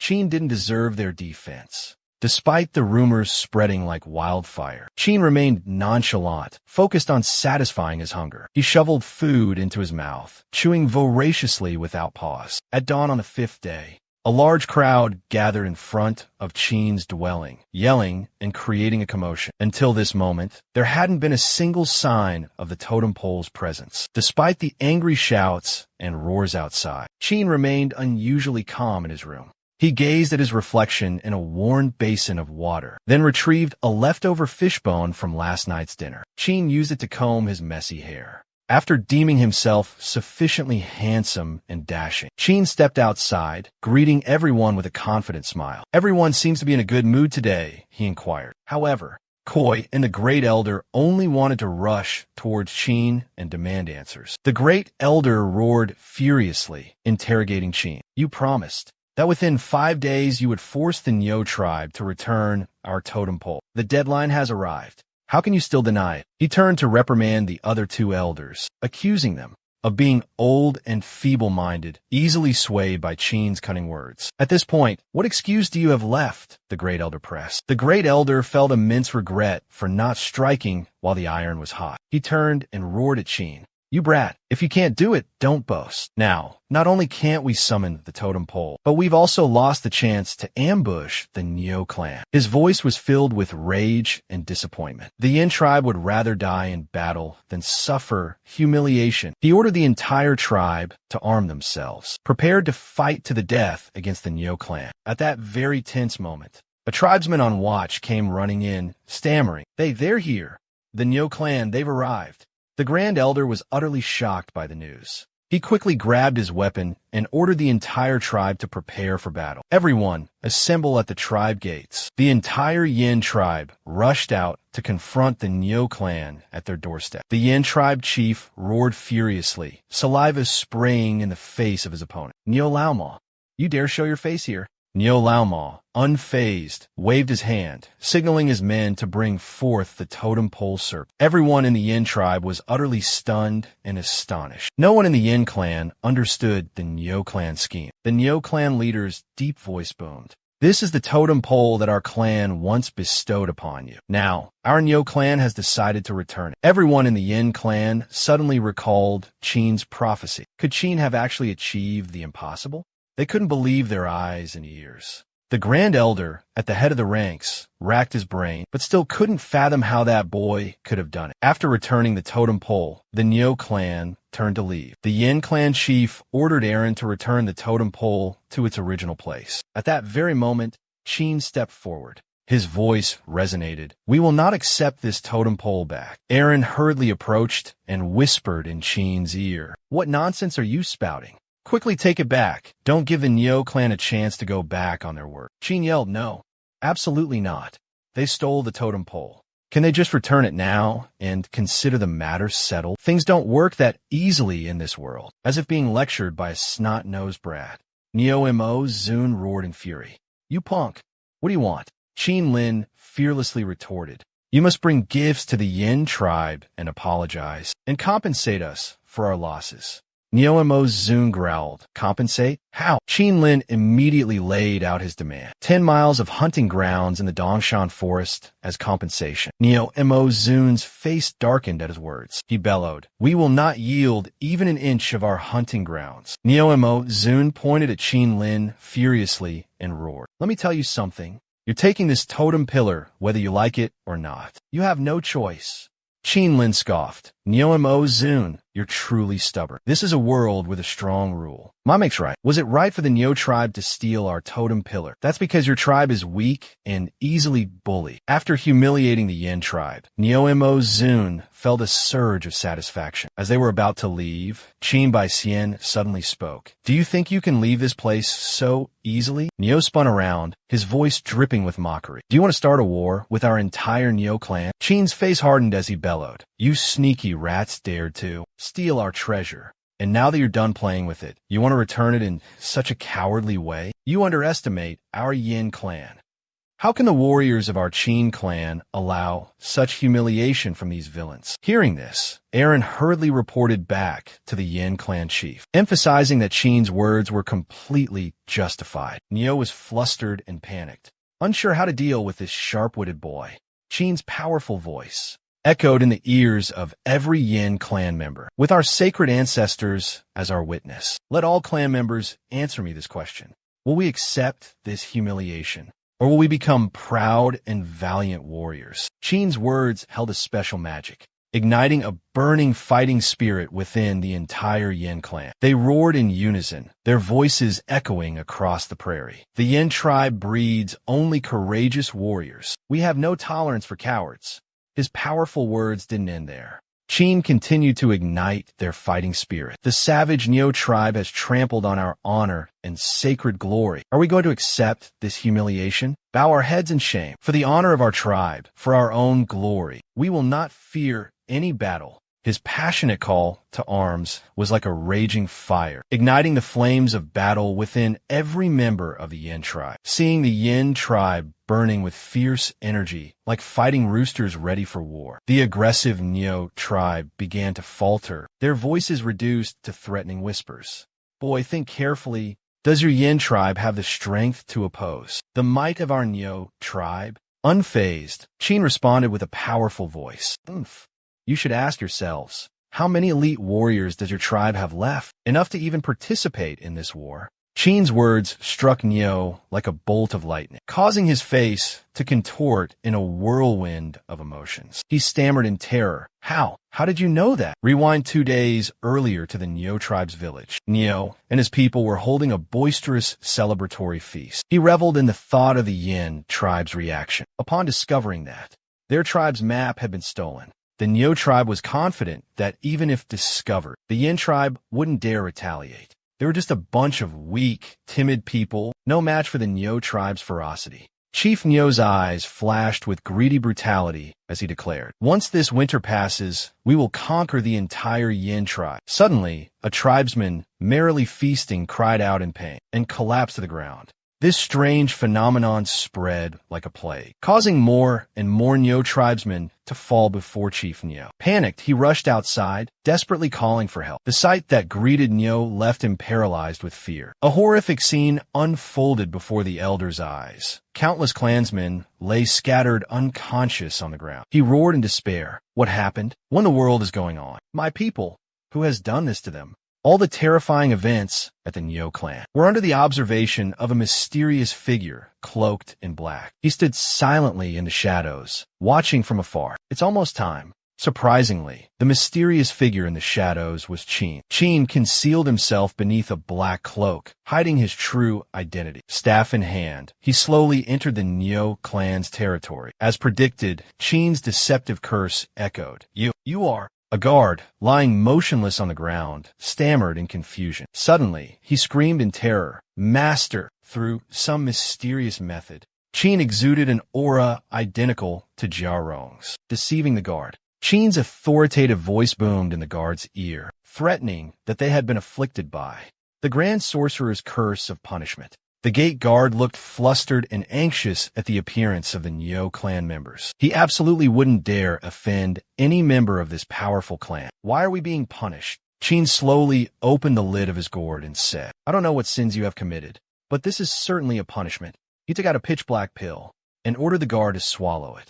Looking at the round, foul-smelling pill in Qin's hand, the guard felt a deep sense of unease under his sharp gaze. Both guards reluctantly swallowed the pill, not daring to disobey. Immediately, they felt a surge of energy coursing through their bodies. Witnessing the miraculous change, the two guards immediately knelt down, pleading with Qin to help their tribe lift the terrifying curse. Knowing his prey had taken the bait, Qin continued to sow fear. This pill can only temporarily alleviate the symptoms. The curse hasn't been completely lifted. The two Neo clan members panicked, desperate to know the true source of the curse. In a mysterious tone, Qin urged them to recall the past.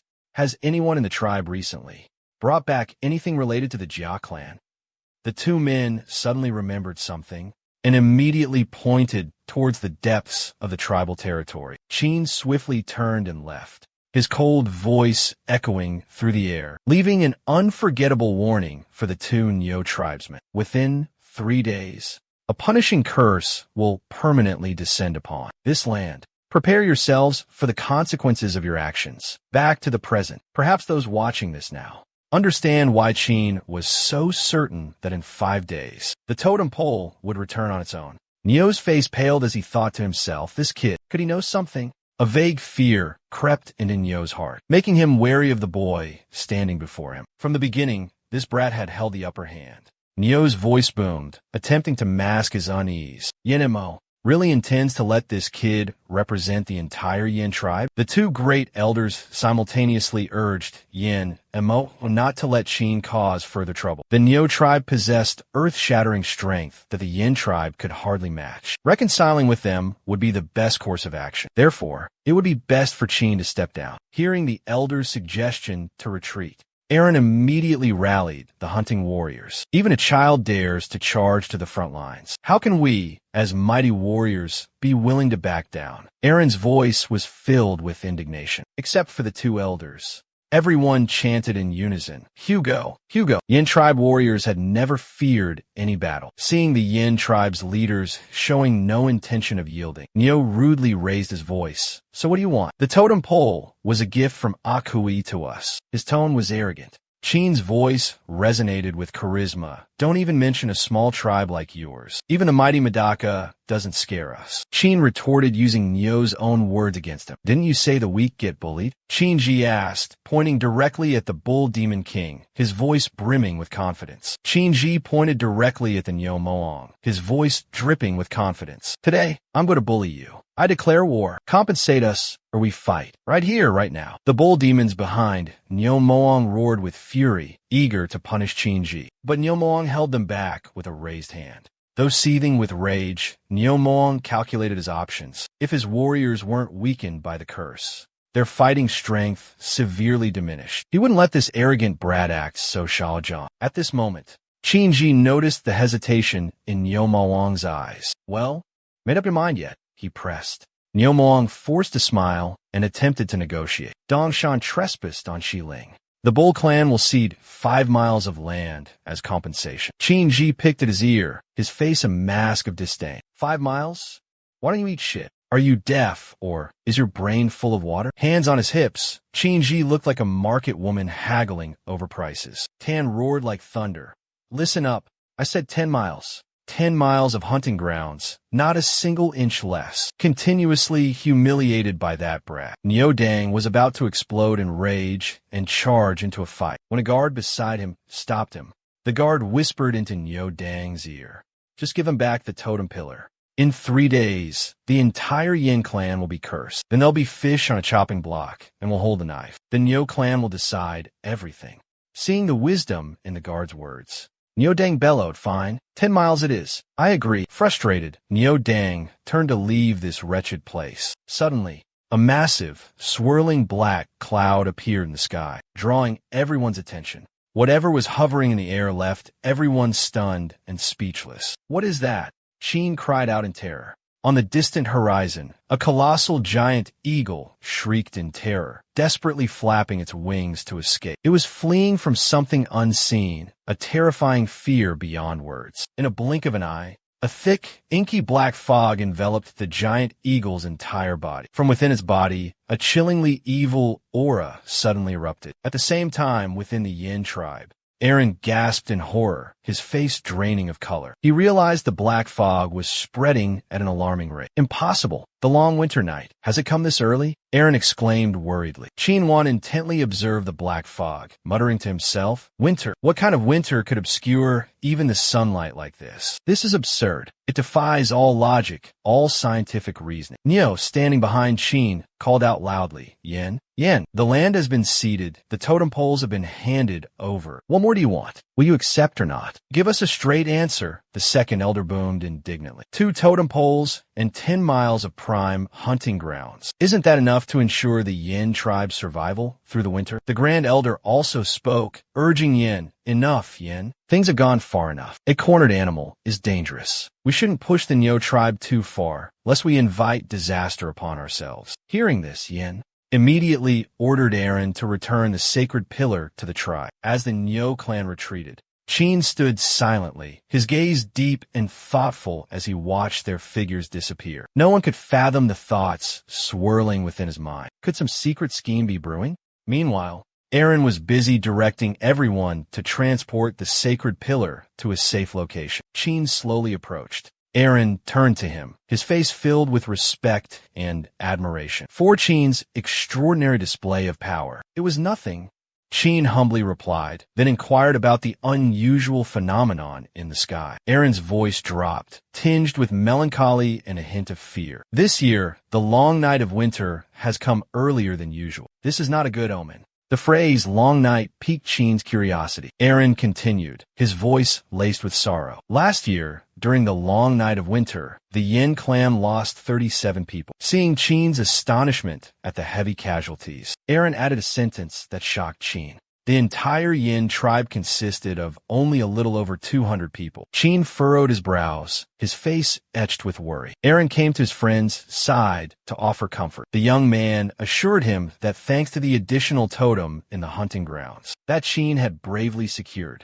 the Yin tribe would surely survive the harsh winter unscathed. Sensing the impending danger threatening the tribe's survival, the Yin chief summoned all the tribesmen and announced the formation of an elite hunting party. This team of hunters would venture towards the eastern mountains to expand their hunting territory, preparing to face the approaching harsh winter. Aaron, with his experience and courage, was entrusted to lead the hunting party as captain. All the young men who had awakened the future flame of the tribe were required to join the hunting party. However, Chin showed little enthusiasm for this task. He preferred to stay in the tribe, leisurely preparing salted fish and letting others worry about hunting. But upon hearing the Yin chief declare him a special case, specifically chosen to join the hunting party, Chin gulped, his displeasure evident on his face. Witnessing his two teammates vehemently oppose his joining the team, Chin quickly chimed in, secretly harboring no desire to participate. However,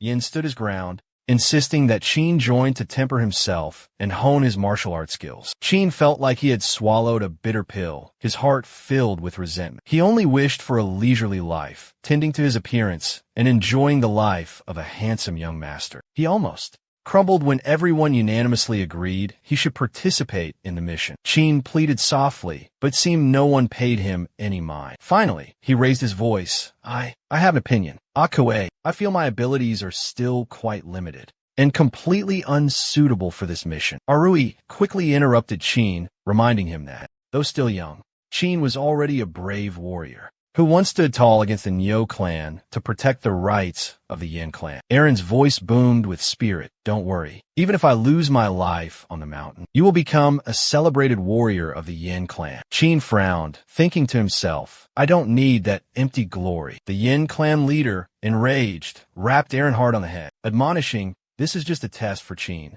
and you must ensure his safety. The great elder was about to object, but was stopped by the second and third elders. A cunning glint shone in the eyes of the two elders. They said, Chin has potential. Let him test his strength. Aaron was overjoyed that both elders agreed. The great elder ordered everyone to return and prepare to depart in the morning.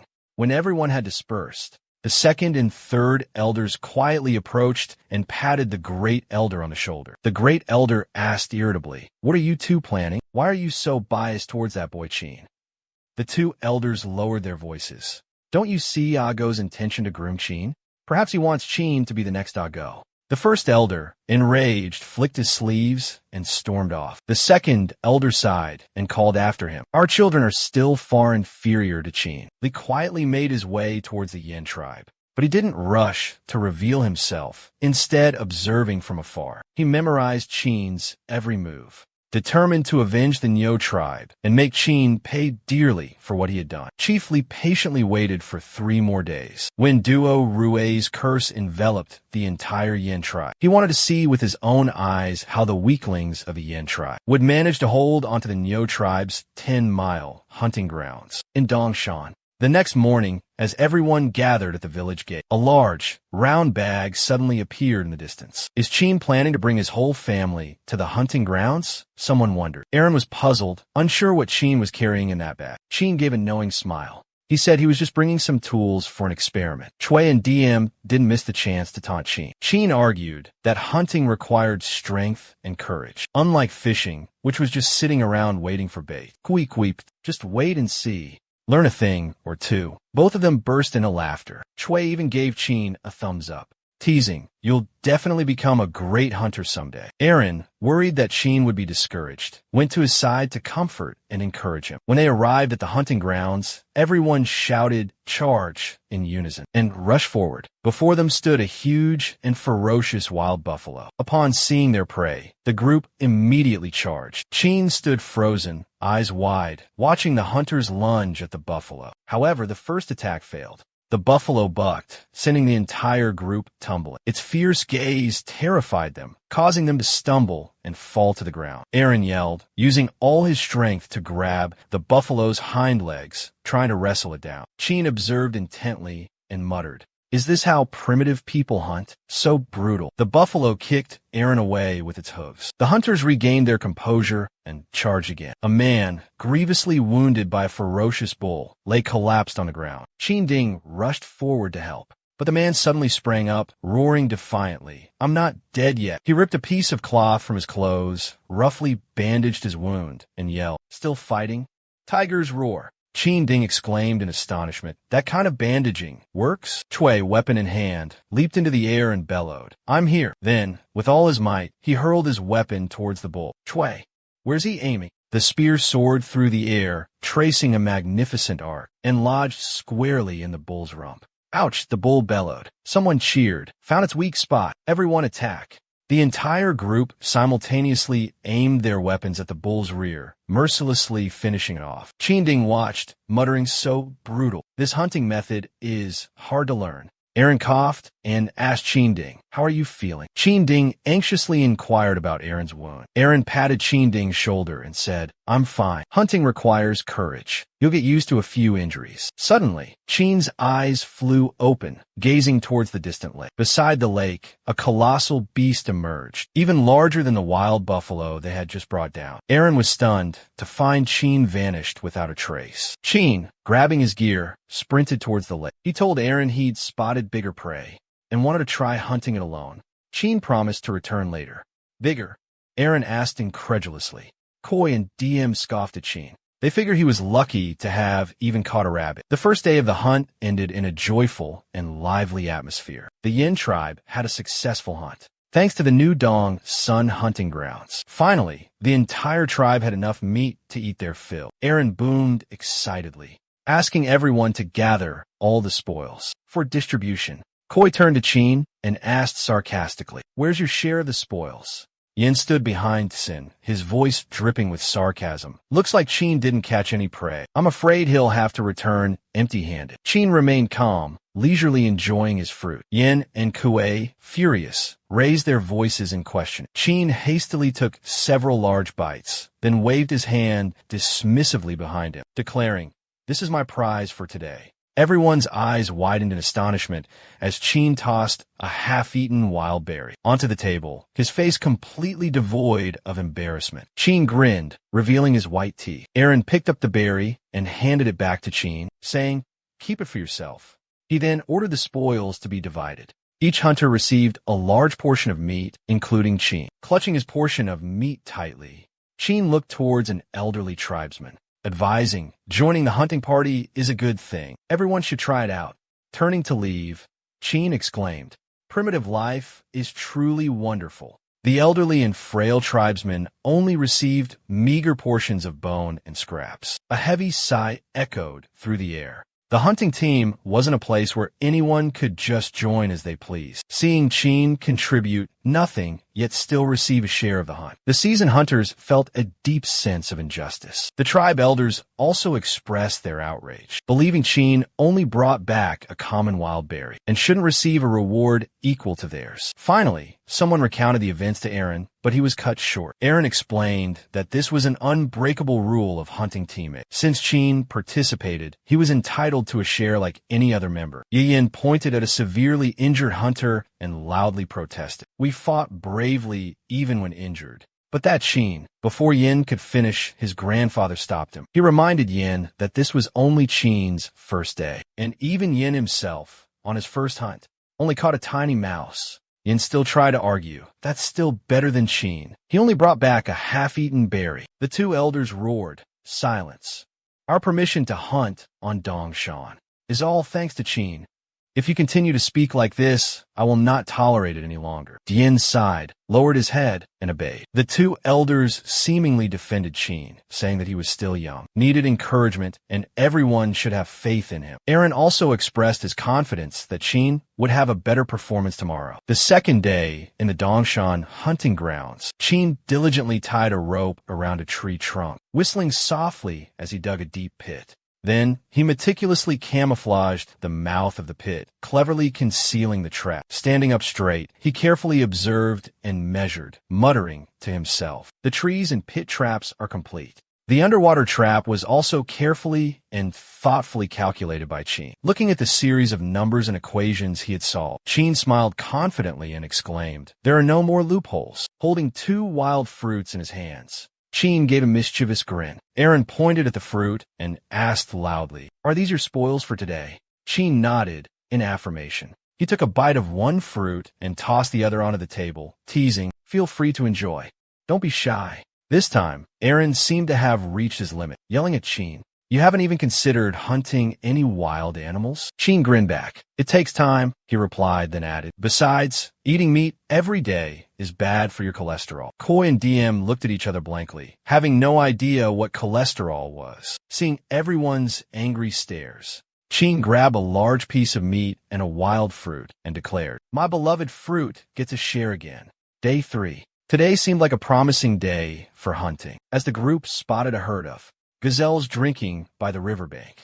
Immediately, they rushed to surround and capture them. Meanwhile, Qin continued to work diligently alone, busy reinforcing and strengthening his traps. That evening, returning to the meeting point to check on the results, the supervisor saw Qin shake his head when asked about his catch. This time, completely exhausted, Qin didn't even bother to gather any wild fruits to bring back. With greedy eyes, Qin accepted his share of the meat. Chewing, he declared that in just 2 days, he would definitely capture his prey. The person in charge of distributing the meat thought Qin was lazy and all talk, so he was extremely furious. The attitudes of those around him were also quite unfriendly. No one believed Qin's words. They even wanted to suggest that the chief expel Qin from the hunting party. Despite the slander, Qin calmly enjoyed his meal, because for the past few days, he had expended a lot of energy, both physically and mentally. It was time to replenish his nutrients. One of the men was so angry that he smashed the rock in front of him. It turned out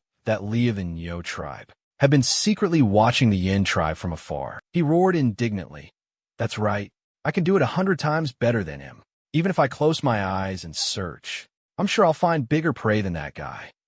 Li felt utterly perplexed. He and the Nyo tribe's fiercest warriors were fully prepared. Yet 3 days had passed, and the Yin tribe remained unscathed, without a single casualty. Glaring towards the Yin tribe, Li was consumed by rage. He refused to let this situation continue.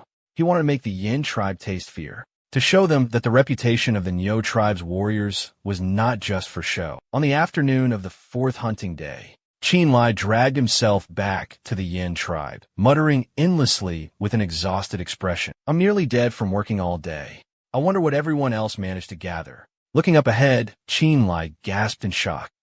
What happened here?" Before him stood the entire hunting party, each member covered in wounds. Chui, his wounds bandaged with leaves, spoke in a hoarse voice. "So, the busy one returns. Probably picked up quite a few berries, huh?" Chui angrily questioned Qin Lai. "When the Nyo tribe attacked us, where were you hiding?" Qin Lai asked back in bewilderment. "The Nyo tribe?" Suddenly, a hand landed on Qin Lai's shoulder and a weak voice spoke. "It's nothing, Qin." Aaron, his head wrapped in white bandages, said softly, "This isn't your fault. I blame myself, as the leader, for not noticing." The Nyo clan's ambush. Pointing towards the hunted deer, Aaron said, "This is all we managed to salvage today." The Nyo clan plundered the rest, starving and only receiving a small piece of meat. Qin roared in anger.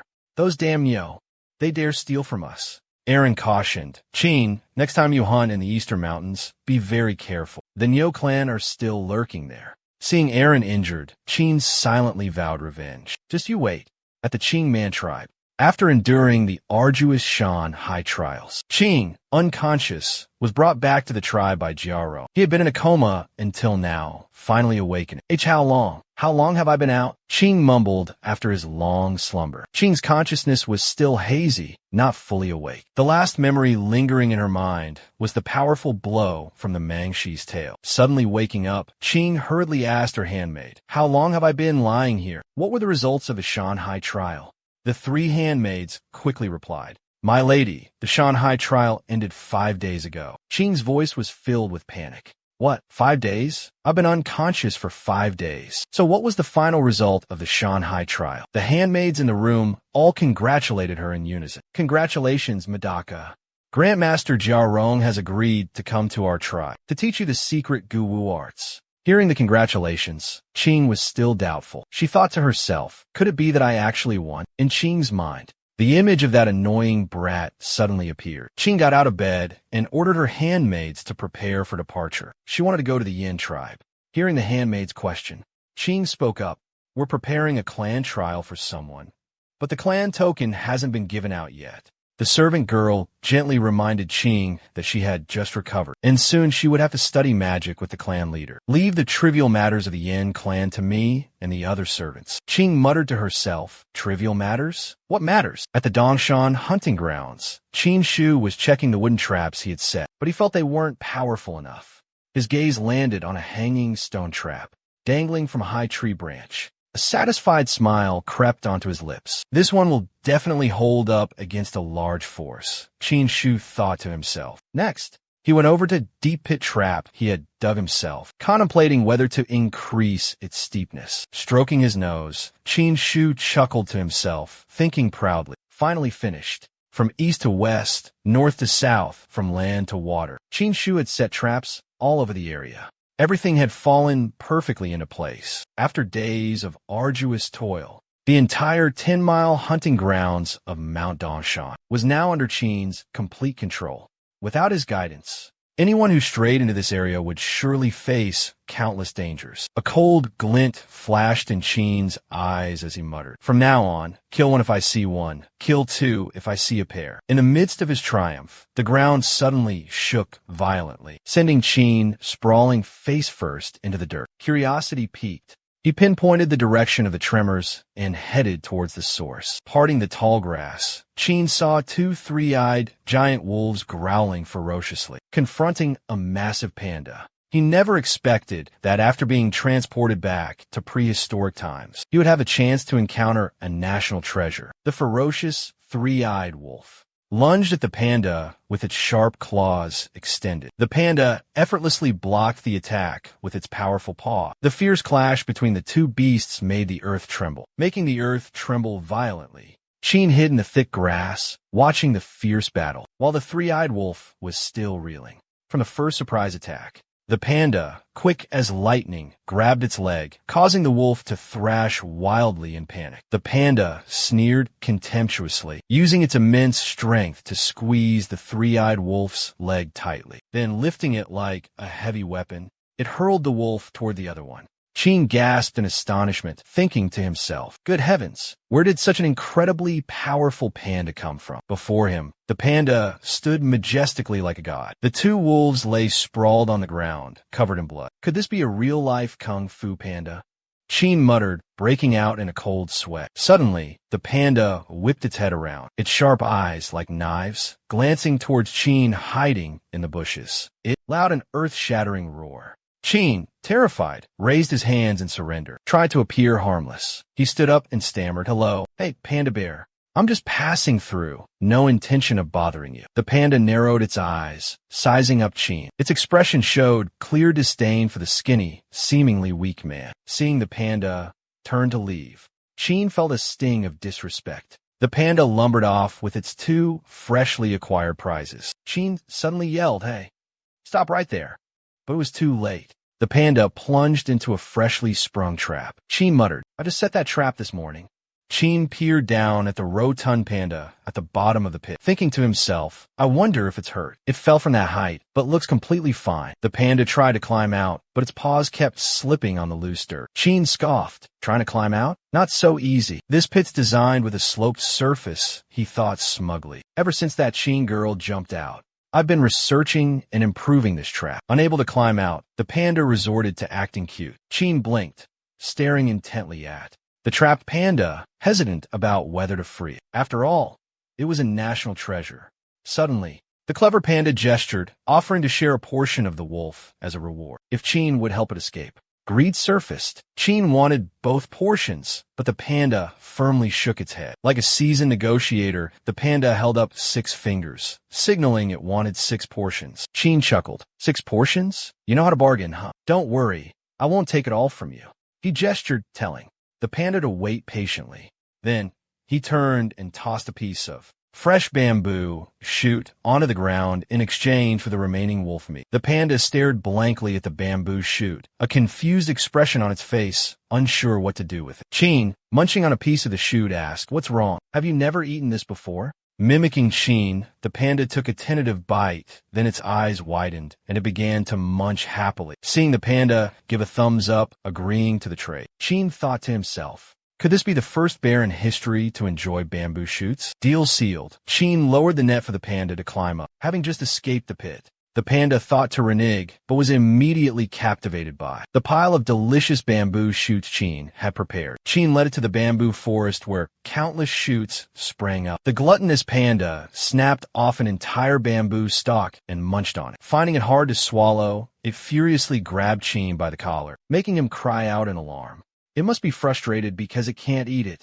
Silly bear. Bamboo shoots grow close to the ground. Chin rolled up his sleeves and patiently showed the panda how to dig for shoots. Lesson complete. Chin waved goodbye. He looked at the 2 wolves beside him, grinning mischievously. A win-win situation. Come back again next time. Chin thought to himself. These 2 wolves should be enough to compensate for the meat I've eaten the past few days. But they're too big.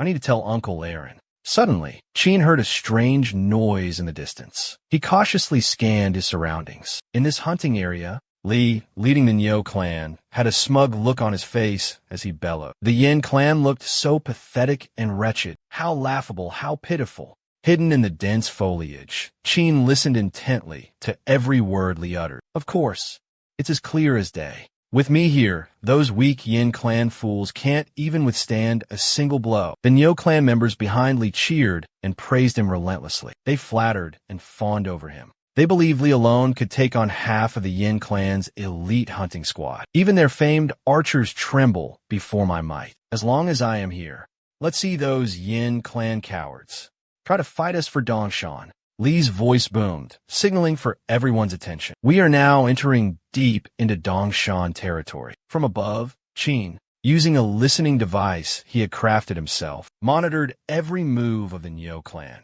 He sketched a map on the ground, muttering to himself, You fools have walked right into your own graves. I shall mercifully grant you a peaceful slumber. Today, behold the destructive power of my masterpiece, the vagina, which I have painstakingly crafted for so long. The first victim, ensnared, hangs upside down high in the air. Li screams, warning everyone about the trap's existence. Li quickly calms everyone down, urging them not to panic. Surely, this is a conspiracy orchestrated by the Yin clan. He suggests a preemptive strike against them. Li believes the Yin clan only dares to use sneak attacks, so their numbers must be small. Li orders the group to split into smaller teams to hunt down the mastermind behind these deadly traps. The Nyo clan member, suspended in the air, cries out in despair, but no one heeds his pleas for help. A second victim falls prey to a trap. Perhaps his precious tea set has shattered along with its owner. This time, a large net drops down, capturing 3 people at once. 2 Nyo clan members in the moving group suddenly hear cries for help from the other groups. A young man exclaims in panic. It seems like they're in trouble. His comrade quickly comforts him. Don't be afraid. Let's proceed cautiously, carefully examining each step, and we'll avoid danger. Before he could finish, both of them plunged into a pit of water that Chin had meticulously prepared. Looking at the sand table, Chin noticed that 6 red dots had fallen into the traps. Only Li remained. Chin suddenly remembered something. This was the same guy who stole the Yin clan's totem pole last time. Immediately, Qin decided to give Li a special treatment. He would let him taste the power of the invincible god pit that he had just developed. Meanwhile, Li was struggling to deal with the numerous traps Qin had laid. He barely escaped the wooden trap, only to be crushed by heavy boulders. He used all his strength to throw off the surrounding rocks. Looking at the scattered traps, Li couldn't figure out who had set them. They were so insidious and cunning. Seeing the branches beneath his feet crumble, Li furiously stomped on the ground. You think you can stop me with these childish tricks?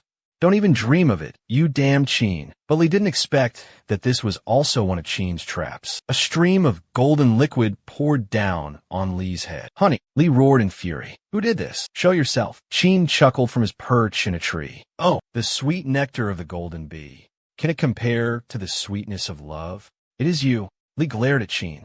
Qin sternly pointed his finger at Li. Dongshan has always been the territory of our Yin tribe. Do you understand what inviolable sovereignty over a nation's territory means? Li scoffed and snorted. Land you seized through treachery and deceit. Our Nyo tribe will definitely take it back. Qin shook his head. Leaning against a tree trunk, he said calmly, I won it with my own strength. Why should I return it? Li wasn't one for arguments. He only knew how to settle matters with his fists. He was about to charge forward and teach Qin a lesson, to show this arrogant brat who the true master of Dongshan was. Seeing Li charging towards him, Qin raised his hand for silence, his tone taking on a salesman-like quality. This wild honey is incredibly good for the skin. It nourishes yin and lubricates the intestines. Li looked confused, not quite grasping Qin's meaning. Qin chuckled mysteriously and said, What I mean is, if you don't want to eat it, someone else will be very eager to. As soon as he finished speaking, Li was startled to discover a looming shadow behind him. A ferocious iron claw bear was staring intently at the fragrant honey covering him. Qin smirked, amused. He nibbled on the wild berry in his hand, enjoying the tense standoff between man and beast. In another part of the dense forest, where the Yin tribe hunters were gathered, the atmosphere suddenly became stifling. The air thickened with unexpected tension. A hunter, his face flushed with rage, roared, Those damn Yo tribe bastards! They dared to steal our prey. The roar of a beast suddenly echoed through the forest, making the hunters rejoice. For the past few days, they had returned almost empty-handed, and now it seemed the beast was walking right into their trap. Aaron, the leader of the group, suddenly recognized the direction of the roars as the place Qin frequented in recent days. Worried that Qin was in danger, he yelled, Hurry up, everyone. We have to save Qin immediately. When they arrived, Qin was perched precariously on a tree, yelling excitedly. What a spectacular show. Hit him. Give him a smackdown. Qin was cheering on the giant bear, Tai Zhao Xiong, who was battling Li. The bear thought Li had stolen its meal and flew into a rage. It swung its massive paw, delivering a thunderous slap to Li. Although Li managed to block the attack, the sheer force sent him flying. Li, his face bruised and battered, roared in frustration. Damn it! In a fit of fury, Li activated his totem power, instantly transforming into a giant with armor of rock, hard as steel. Li bravely confronted the iron claw bear. With earth-shattering strength, Li targeted the ferocious bear, hurling a massive boulder towards it. After unleashing his fury, Li, exhausted, returned to his original form. Qin, observing from above in the trees, thought to himself, his totem power is truly formidable. Meanwhile, the iron claw bear struggled to crawl out of the rubble. Its eyes burned with resentment as it glared at Li. Qin, gripping a rope tightly, declared in a loud voice, All right, the show's over. Both of them froze.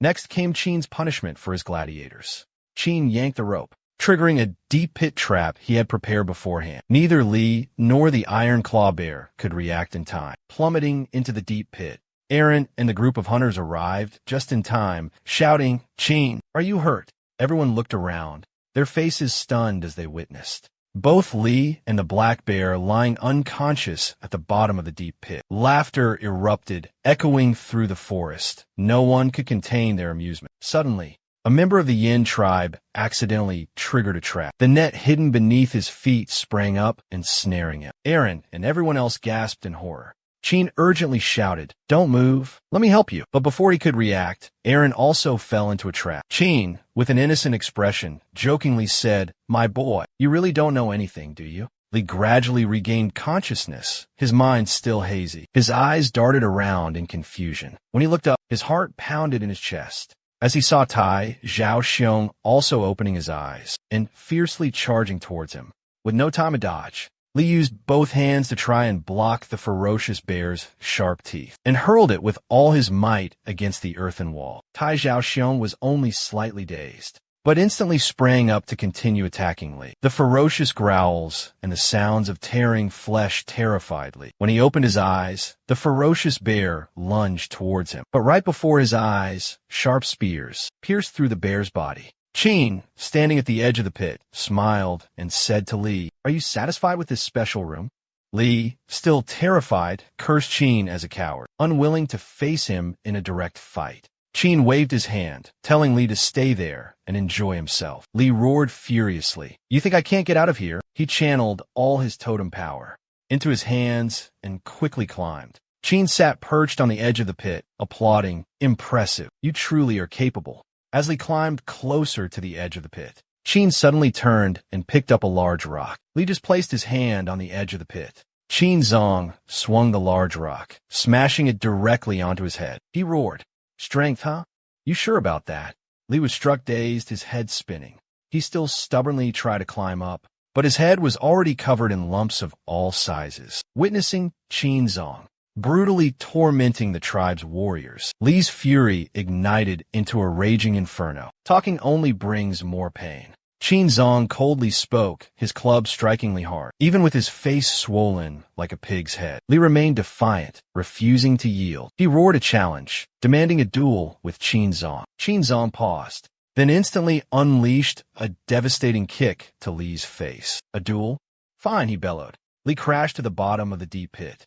Qin's father roared, his voice echoing through the air. "From this day forward, Dongshan is my territory. If you Nyo clan dare to cause trouble, be prepared to face the consequences." Li, with his unyielding nature, immediately retorted, "You deceitfully seized Dongshan from our Nyo clan." Qin scoffed, his tone laced with defiance. "Not only did you deceive me, but you also robbed me. Doesn't your Nyo clan always boast about using strength to resolve matters?" Qin decided to teach Li an unforgettable lesson about territorial sovereignty. Aaron jolted awake after Qin splashed cold water on his face. Before he could gather his bearings, Qin dragged him off to confront the Nyo clan. Aaron couldn't believe his eyes when he saw Li, the entire hunting party, and all the Nyo clan spoils trapped in Qin's carefully laid ambush. Qin turned, his voice dripping with contempt. "Li, you've kept me waiting for a long time." Then he ordered Aaron to give you a taste of fire.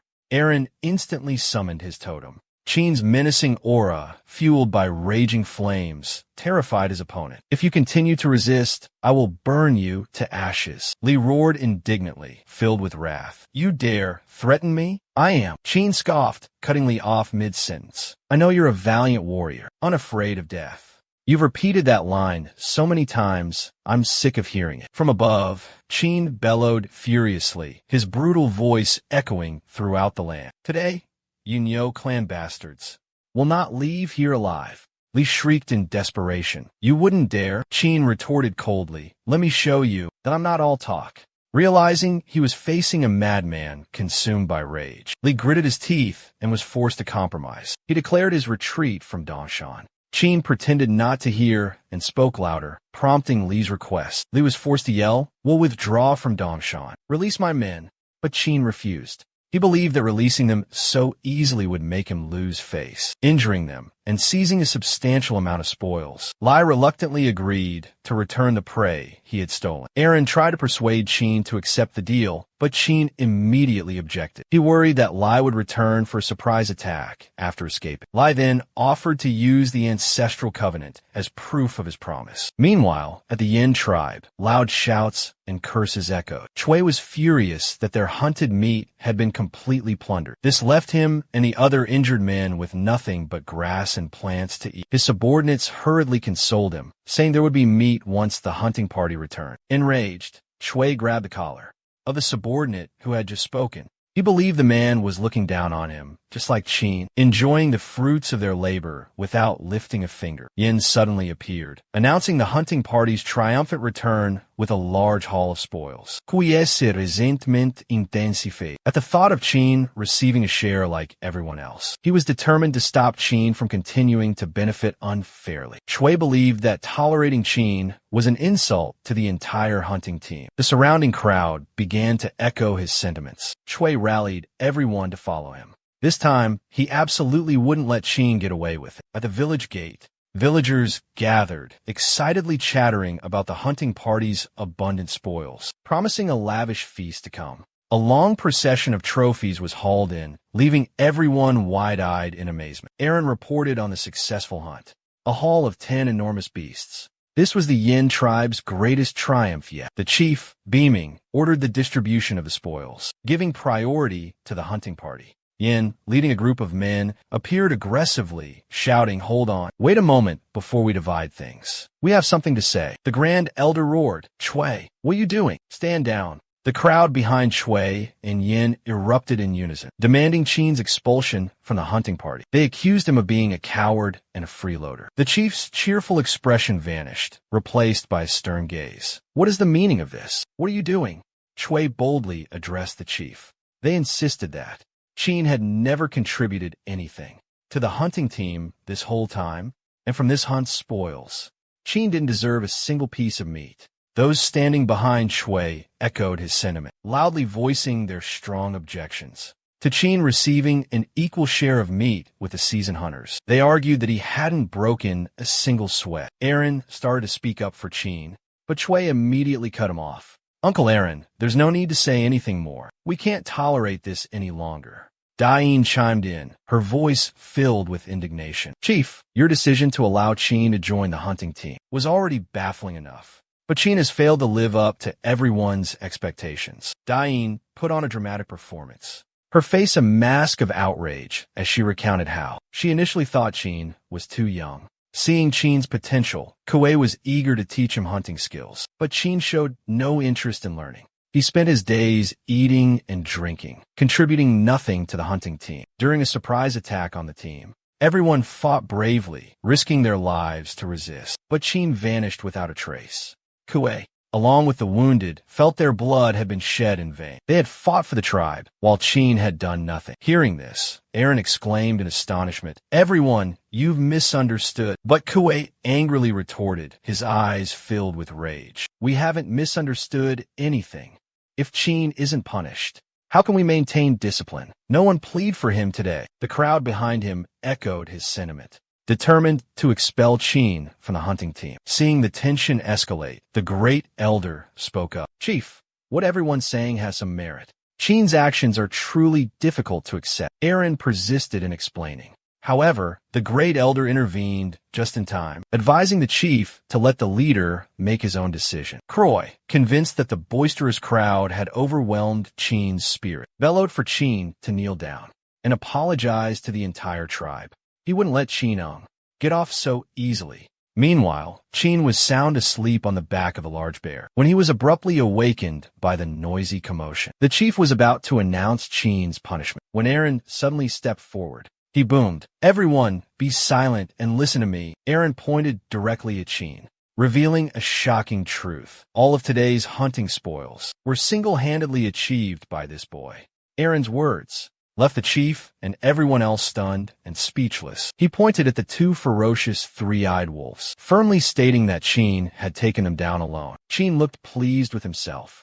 The boy recounted the recent battle with dramatic flair, despite the two gray wolves being incredibly ferocious and lightning fast. Against his overwhelming strength, they were nothing more than harmless puppies, whimpering and weak. Yin stood beside him, her face darkening as she scolded Qin. She believed that hunting prey was the duty of the hunting team, nothing to boast about. Shui and the surrounding crowd chimed in, echoing her sentiment. "Yin is right," they said. "Consider this compensation for the meat from the other day, when the Nyo tribe sent Li to attack us. Only Qin was hiding like a coward, nowhere to be found." Shui, looking at his wounds, roared in indignation. "I was seriously injured in the Nyo tribe's attack. And what did Qin do? If he had encountered Li, he would have wet himself in fear. Chui was absolutely certain that if Li wasn't so strong, they wouldn't be nursing such terrible wounds. Just then, Aaron's voice boomed like a ringing bell, making Kui jump. Aaron dropped a bombshell. His entire formidable demon hunting squad had been single-handedly defeated by Yin Tan. The shocking declaration sent ripples of murmurs through the crowd. A mixture of awe and disbelief washed over Chui, struggling to accept the unbelievable truth. Aaron recalled the moment in the mystical Dongshan forest, right after Li solemnly announced the establishment of a pact with an ancient deity. He drew a sharp dagger and sliced a line across his palm. Crimson blood oozed from the wound, spreading into a bizarre pattern on the ground. Noticing Yin Tan's surprised expression, Aaron explained that it was the sacred ritual for forming a pact with their ancestors. Li used his tribe's totemic artifact to solemnly make an eternal oath, binding his soul to his promise. An oath so sacred that not even the most powerful family could break it. Under the watchful eyes of everyone around, Li majestically knelt on one knee, a divine aura emanating from his entire being. He solemnly declared in a low voice, "I, the valiant warrior of the Nyo tribe, Nyo Li, hereby swear upon this sacred totem, before our supreme ancestor, that from this day forward, I shall never oppose Yin Tan." He agreed to compensate double the amount of lost prey, to compensate the Yin clan for their losses. If he dared to break his word, the power of the totem would crush his bones and incinerate his soul. As soon as he finished speaking, Li's blood condensed into a bright red token, flying straight towards Qin. Back at the Yin clan, Qin held in his hand the pact that Li had given him, the pact of the ancestor god, and proudly showed it off to everyone. The clan leader couldn't hide his astonishment at Qin's courage and boldness. "So what?" Yin spoke up, his face clearly displeased. Could Qin rely on mere luck to easily get away from this?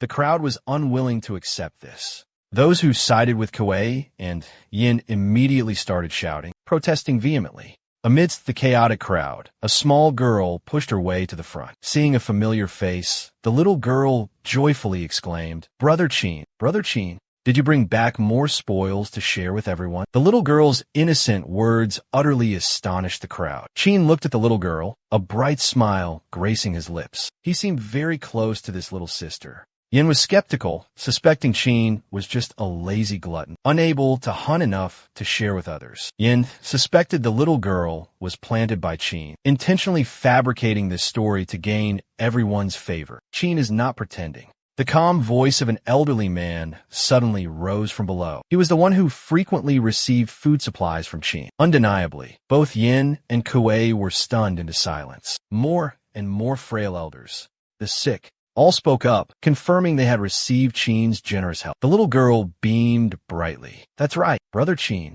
You've been bringing me food you hunted these past few days." Not just the little girl. Qin secretly helped many other clan members. The truth was revealed. Everyone erupted in praise for Qin, extolling his accomplishments. As for our protagonist, he could only scratch his head and chuckle awkwardly. Koi and DM were startled to see the villagers' furious glares directed at them. They hastily tried to explain, insisting it was all a misunderstanding. They meant no harm and only wanted to speak the truth. DM turned to her companions for support, but found them surrounding Qin, ready to pounce on the hateful duo. Their resentment deepened as the others Havilurda accused them of being jealous of Qin's talent. She shrieked in indignation, "I don't believe it. That little brat Qin hasn't even awakened his elemental fire yet. What abilities could he possibly have?" Aaron immediately retorted, "Qin's skills are extraordinary. In just the past few days, he's turned Dongshan into a labyrinth of intricate traps. From now on,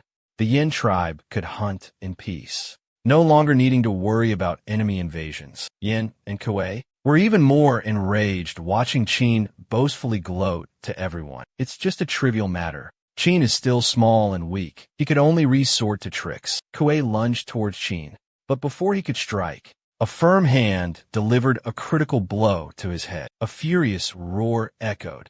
"Don't embarrass me any further." Qin Huang watched in fear as the Grand Elder punished his beloved grandson, a lesson steeped in familial discipline. The Grand Elder suddenly turned, his sharp gaze sweeping across the room, making Qin Huang exclaim in terror. Grand Elder, if there's something to discuss, let's talk calmly. Why the anger? The Grand Elder's hand slowly moved towards Qin, arousing suspicion in the chief. Worried for Qin, Aaron hastily spoke up. The Grand Elder spoke with a stern voice. Calm down. But the hand raised high in anger suddenly froze mid-air, then gently landed on Qin's shoulder in a comforting gesture. Well done, Grand Elder. You've taught Qin well. A voice filled with praise echoed. See, Qin, you almost wet your pants. Because of the Grand Elder's veiled praise and threat, Qin ended up being dragged away by the leg by the Grand Elder, back home to reflect on his actions. All misunderstandings were cleared up. The clan leader joyfully announced, "Today is a glorious day of victory. Tonight, our entire clan will feast in celebration." That evening, Qin sat quietly in a corner, holding a large piece of meat, his eyes watching the clansmen singing and dancing boisterously. Suddenly, Qin looked up and asked Chui, "Why is your face so swollen?" Chui looked miserable. "It's all because of Grandpa. He kept pinching my cheeks all afternoon." Chui mumbled in response, his voice full of check. Koi almost burst into tears, thinking Qin was there to cause trouble again. It turned out he had been summoned by the Grand Elder to apologize. Qin stammered, his voice filled with anxiety. "Grand Elder, what are you doing?" After downing a cup of wine to compose himself, the Grand Elder confessed his own recklessness, admitting his lack of careful consideration and his hot-headed nature. He frankly acknowledged having underestimated Qin. He was stunned to witness the Grand Elder and his grandson, kneeling down, begging for forgiveness. Qin stood frozen, his mind in turmoil. Suddenly, Qin spun around, his hand gripping the hilt of the knife at his hip. His voice was ice-cold. "Want to erase the past? It's not impossible." Qin's expression hardened. He demanded that the Grand Elder allow him one strike. Qin's words horrified both the Grand Elder and his grandson. Those around them exchanged glances, completely bewildered by the unfolding scene. Did Qin harbor intentions of harming the Grand Elder? Qin tried to stop the reckless action, but the Grand Elder firmly refused. He declared he would take full responsibility for any consequences. Qin could do whatever he wanted. He wouldn't interfere. Everyone worried Qin would lose his mind. They pleaded with him to calm down. Despite the desperate pleas, Qin swung the sharp blade towards the Grand Elder. "Blood has been drawn," Qin coldly stated. All eyes were fixed in horror on the wound on the Grand Elder's arm. Someone screamed in terror. Qin's grandfather intently observed the wound, then took out a small pouch from his side and carefully sprinkled medicine onto the bleeding wound. Everyone thought Qin was ruthlessly cruel, cutting someone and then poisoning them. "How could you do such a thing?" someone exclaimed in outrage. Suddenly, the Grand Elder raised his hand, signaling for silence. He realized the wound had miraculously stopped bleeding. Could this be? The Grand Elder couldn't believe his eyes. He whispered in astonishment. Qin, with a triumphant look, juggled the medicine pouch in his hand, excitedly declaring, "This is a miraculous hemostatic powder, my latest research project." The Great Elder's eyes lit up with curiosity as he asked, "You're saying this powder can stop bleeding instantly?" "Precisely,"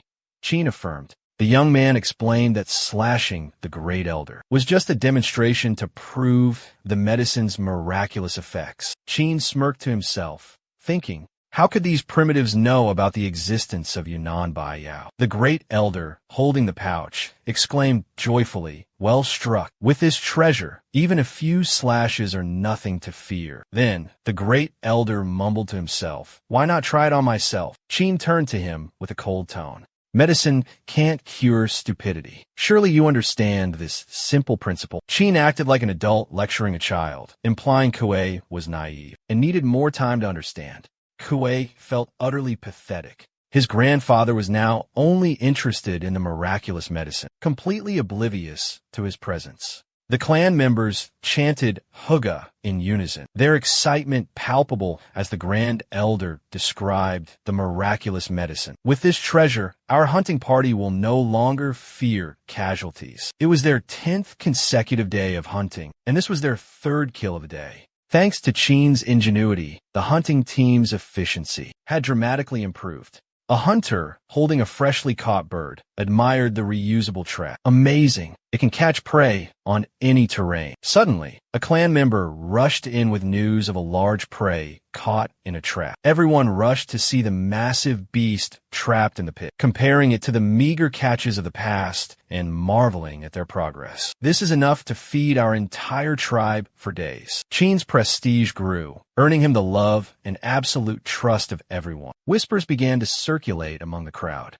I hear the chief is considering Chin as a successor. Two other elders overheard the conversation. They were instantly enraged.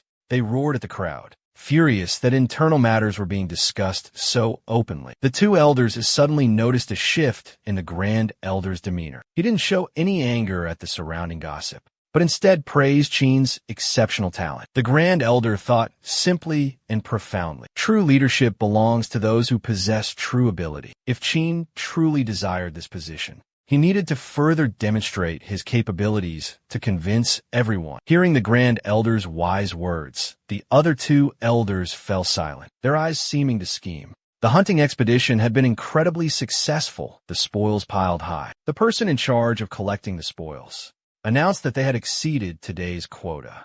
However, he hesitated, suggesting that Chin and Aaron should bring back fewer kills in the future. Chin was surprised. Wasn't more always better? Suddenly, a tribesman eating meat collapsed to the ground, screaming in pain. That was the reason for limiting the number of kills. The overseer explained that recently many people had been poisoned after eating the meat. Looking at the rotting meat on the ground, Chin realized he had overlooked a critical issue. Primitive people of ancient times didn't know how to preserve food, causing it to spoil quickly. Chin clutched his head in despair. Before him was a pressing issue that demanded an immediate solution. In the mighty Nyo tribe, the atmosphere became stiflingly tense as the bowl in Li's hand slipped and shattered on the ground. Right where Li was sitting, the Nyo tribe chief flew into a rage. He couldn't tolerate Li's defiance and disobedience. In the chief's hand was a mysterious, anonymous letter, which he saw as a trump card, a golden opportunity to overthrow Li. Li looked skeptical. He expressed his doubts about the accusations of the hidden accuser, whose identity remained shrouded in darkness. Li firmly asserted that resorting to cowardly tactics, secretly plotting against others, was not the act of a brave warrior, a true hero of the Nyo tribe. Nyo was enraged. He roared that his people were living in abject poverty, tormented by hunger. And now, he no longer cared about honor or pride, but had only one goal: survival. Suddenly, several shadowy figures emerged from outside the tent. A voice rang out, filled with mockery. Jelly, if you're afraid to get your hands dirty, and too concerned about your reputation, then get out of here now. For strangers stepped inside Nyo's tent. Among them, Li recognized three as belonging to the Lin tribe. They had come to help Nyo fight against the Yin tribe. This startled Li. Nyo looked dubious. Li had failed 7 times against Chin of the Yin tribe. Holding a map sent by an anonymous sender, Nyo roared, "This map details all the traps on Mount Dongshan. There's no need to worry. Li raplia skeptically. What if this map is a fake? Wouldn't that lead to even greater losses for the Nyo tribe?" Nyo was certain the map was genuine, and believed someone within the Yin tribe was using others to harm Chin Nyo. Li, in a fit of rage, roared with indignation, declaring that if this was the case, he could never cooperate with such people. He was determined that no matter what Nyo said, he would not get involved in this matter. Li warned Nyo that even if he wanted to deal with the Yin tribe, he should absolutely not seek help from the Lin tribe. 2 Lin tribesmen immediately spoke up, mocking and provoking Li, pushing him to the boiling point. Another Lin tribesman continued to taunt. "What? Did we say something wrong? Who was it that got their entire army crushed and had to return in shame?" Li, in a furious rage, was about to use his totem power to suppress them, but surprisingly, the Lin tribesman remained calm and composed, completely unaffected. The man in the black cloak, standing behind the Lin tribe chief, suddenly emitted a mysterious aura, completely neutralizing Li's imposing presence. Horrified, Li cried out, "Dark power!" But then he suddenly realized his own helplessness. After the mysterious man emanated a mystical energy. Both clan leaders bowed simultaneously with reverence. They respectfully addressed him as High Priest. Li Huang was stunned. filled with bewilderment as to how the small Lin clan could possess such a powerful high priest. The mysterious high priest, cold and imposing, questioned Li Huang, demanding to know why he dared defy clan leader Nyo's orders. Li Huang remained silent, not uttering a word. Suddenly, the high priest unleashed a terrifying aura, intent on punishing Li Huang for his betrayal of the clan. Clan leader Nyo hastily intervened, arguing that Li Huang was merely acting out of momentary confusion and hadn't fully thought things through, and harbored no true intention of betrayal. Clan leader Nyo turned to Li Huang, declaring that he would personally handle the matter with the Yin clan, and urged Li Huang to abandon his stubborn resistance. Li Huang understood that clan leader Nyo was trying to protect him, but he bowed his head in helpless refusal. He could not obey the clan leader's command. Li Huang knelt before clan leader Nyo. Nyo began recounting the story of how Li made a sacred pact with his ancestors, swearing an oath to never oppose the Qin and to uphold peace. These words were like a thunderclap on a clear day, completely shattering Nyo's composure. Not just Nyo, but everyone from the Lin tribe was utterly astonished. A burning curiosity arose within them about the mysterious figure who had compelled a proud warrior of their tribe to willingly make such a significant vow. Nyo continued the story, describing in detail how Qin had laid an elaborate trap on Mount Dongshan, leading Li and the Nyo hunting party into devastating losses and desperation. Witnessing the sight of Li, a powerful warrior, now desperately kneeling in surrender, Nyo was deeply shaken. He couldn't believe that Qin possessed such terrifying power to force Li into a pact with the gods. The enigmatic shaman, with a cryptic smile playing on his lips, suddenly felt a peculiar fascination with Qin. Who was Qin, after all? The question remained an unsolved mystery. Back at the Yin tribe's settlement on Mount Dongshan, Qin was ecstatic about the giant bamboo shoot he had just unearthed. Seeing the panda's eyes light up with excitement, Qin generously gifted the precious treasure to her. Receiving her favorite treat, the panda immediately began to savor it with delight. Qin gently told the panda to give up eating animals from now on. Only when munching on bamboo shoots can one truly be a panda. Eagerly, they dug for the tender young shoots together. In no time, they had harvested a massive pile of bamboo. Exhausted, Qin plopped down on the ground, panting. The panda quickly hugged the pile of bamboo tightly, afraid it would vanish without a trace.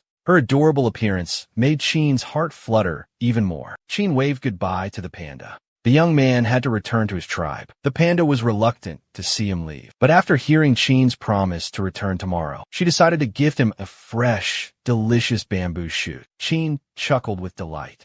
"Oh my, you dug all day and only gave me one shoot." The panda immediately put on a pitiful expression, hugging the remaining bamboo tightly. Qin understood that she cherished him greatly to share such a precious gift. On his way back, Qin hummed a cheerful tune. Suddenly, a group of armed Lin tribesmen ambushed him, blocking his path. Qin couldn't understand how they had infiltrated Mount Dongshan. The bald man roared, believing his petty traps wouldn't pose a challenge to them. He watched in disbelief as they skillfully navigated through each one. Qin suspected someone had leaked the layout of his defenses. Refusing to be captured, Qin unleashed a volley of sharp iron traps, desperately trying to fend off his pursuers. Then, quick as a flash, he bolted. A few of the Lin clan members were caught in the traps, but the bald one relentlessly hurled his spear at Qin. Luckily, Qin managed to stop just in time and dodge it. The others followed suit, throwing their spears, sending a wave of terror through Qin. He scrambled for cover behind a large boulder, but even the rock was shattered by their relentless assault. After a brief respite, Qin found himself relentlessly pursued by another group. Running for his life, he suddenly stopped as he saw a Lin clan member blocking his path. They closed in, determined to eliminate him. In that perilous moment, one of them suddenly collapsed, struck by an arrow. Qin had managed to draw his crossbow and fire. He quickly unleashed a barrage of arrows and continued his desperate escape, vanished into the dense forest. The fierce, bald man chased after him, roaring with fury. What happened? Where did that Yin Qin brat from the Lin clan get injured? Warn all clan members to be extremely wary of Qin's cunning tricks. The crowd roared Hooga, Hooga, The Huga clan split into smaller groups, spreading out to search throughout the treacherous Dong Shan Mountains. They were determined not to let that Qin escape. The mysterious shaman also quietly joined the pursuing crowd, his eyes gleaming with amusement as he thought about the daring boy. Shouts and the hurried footsteps of the Lin clan members echoed throughout the old forest. Qin continuously encountered groups of aggressive Lin clan members. He couldn't guess how many of them there were. An elite Lin clan warrior received an order. He summoned his totem, unleashing countless sharp wooden vines that shot straight towards Qin. Sensing the imminent danger, Qin only had time to turn and use his shoulder armor to block the fatal attack. He thought to himself, that was close. I almost got crippled. Fortunately, his shoulder armor had managed to block the attack in time. But in that precarious moment, the protective armor on Qin's shoulder shattered into pieces. Witnessing the relentless onslaught of the aggressive mob, Qin quickly strategized an escape plan. As they closed in, mere inches away, a sudden idea sparked in his mind. He swiftly launched his grappling hook towards a high tree branch. Qin nimbly swung upwards on the rope. Testing this method for the first time, he fumbled a bit, but finally managed to cling to the tree. The Lin clan members were about to give chase, but were stopped. Song ordered everyone to halt, forbidding them from taking another step forward. Song remained silent and motionless, summoning his totemic power and unleashing a powerful attack forward. Qin furrowed his brow, his eyes filled with suspicion, looking towards the trap pits he had dug earlier. Now they were completely exposed. Song spoke, his tone dripping with disdain. Qin, your traps are completely transparent to me. These large pits, you think I wouldn't know about them? He was determined not to let Qin escape like last time. This time, Song would use all his strength and his failed escape plan. Qin Shin sighed, regret etched across his face. He muttered to himself, no other choice. I'll use this. Buy as much time as I can. In Qin Shun's hand was a cylindrical metal device, an unfinished secret weapon. The celestial maiden scattered nails. Qin Shin quickly activated the launching mechanism. A volley of sharp projectiles shot towards the Lin clan members. Qin Shun's secret weapon was too fast for them to react. Every one of them was struck by the poisonous projectiles. Song ripped one of the projectiles from his body, screaming in agony. Lin clan warriors fear no pain. Hungeo. Suddenly, another clansman noticed Song's lips swelling grotesquely. He cried out in horror. The 5 men who were hit began to tremble violently. Each of them discovered their lips were also swelling terrifyingly. Seeing the Lin clan's panic, Qin Shun let out a triumphant laugh. You've been struck by my witchcraft, the half-step madness curse. If you dare move even half a step, you'll die instantly. Qin Shun's threat filled the Lin clan with utter terror. He casually jumped down from the tall tree canopy. Tong and the others were rooted to the spot, frozen in fear, unable to move a muscle. Just then, the mustache captain arrived. One of Xion's group members cried out in panic.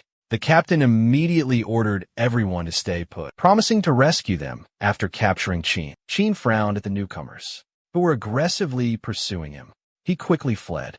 Tong, what should we do now? A tribesman asked worriedly. Tong reassured them, telling them to stay quiet and not be afraid. As long as we don't make any sudden moves, we'll be safe. Another tribesman looked up at the sky, his voice stammering. But this position, it's hard to hold for much longer. Tong roared furiously. Even if it's hard, you have to hold it. Do you want to die? The tribesman who had spoken could no longer bear it.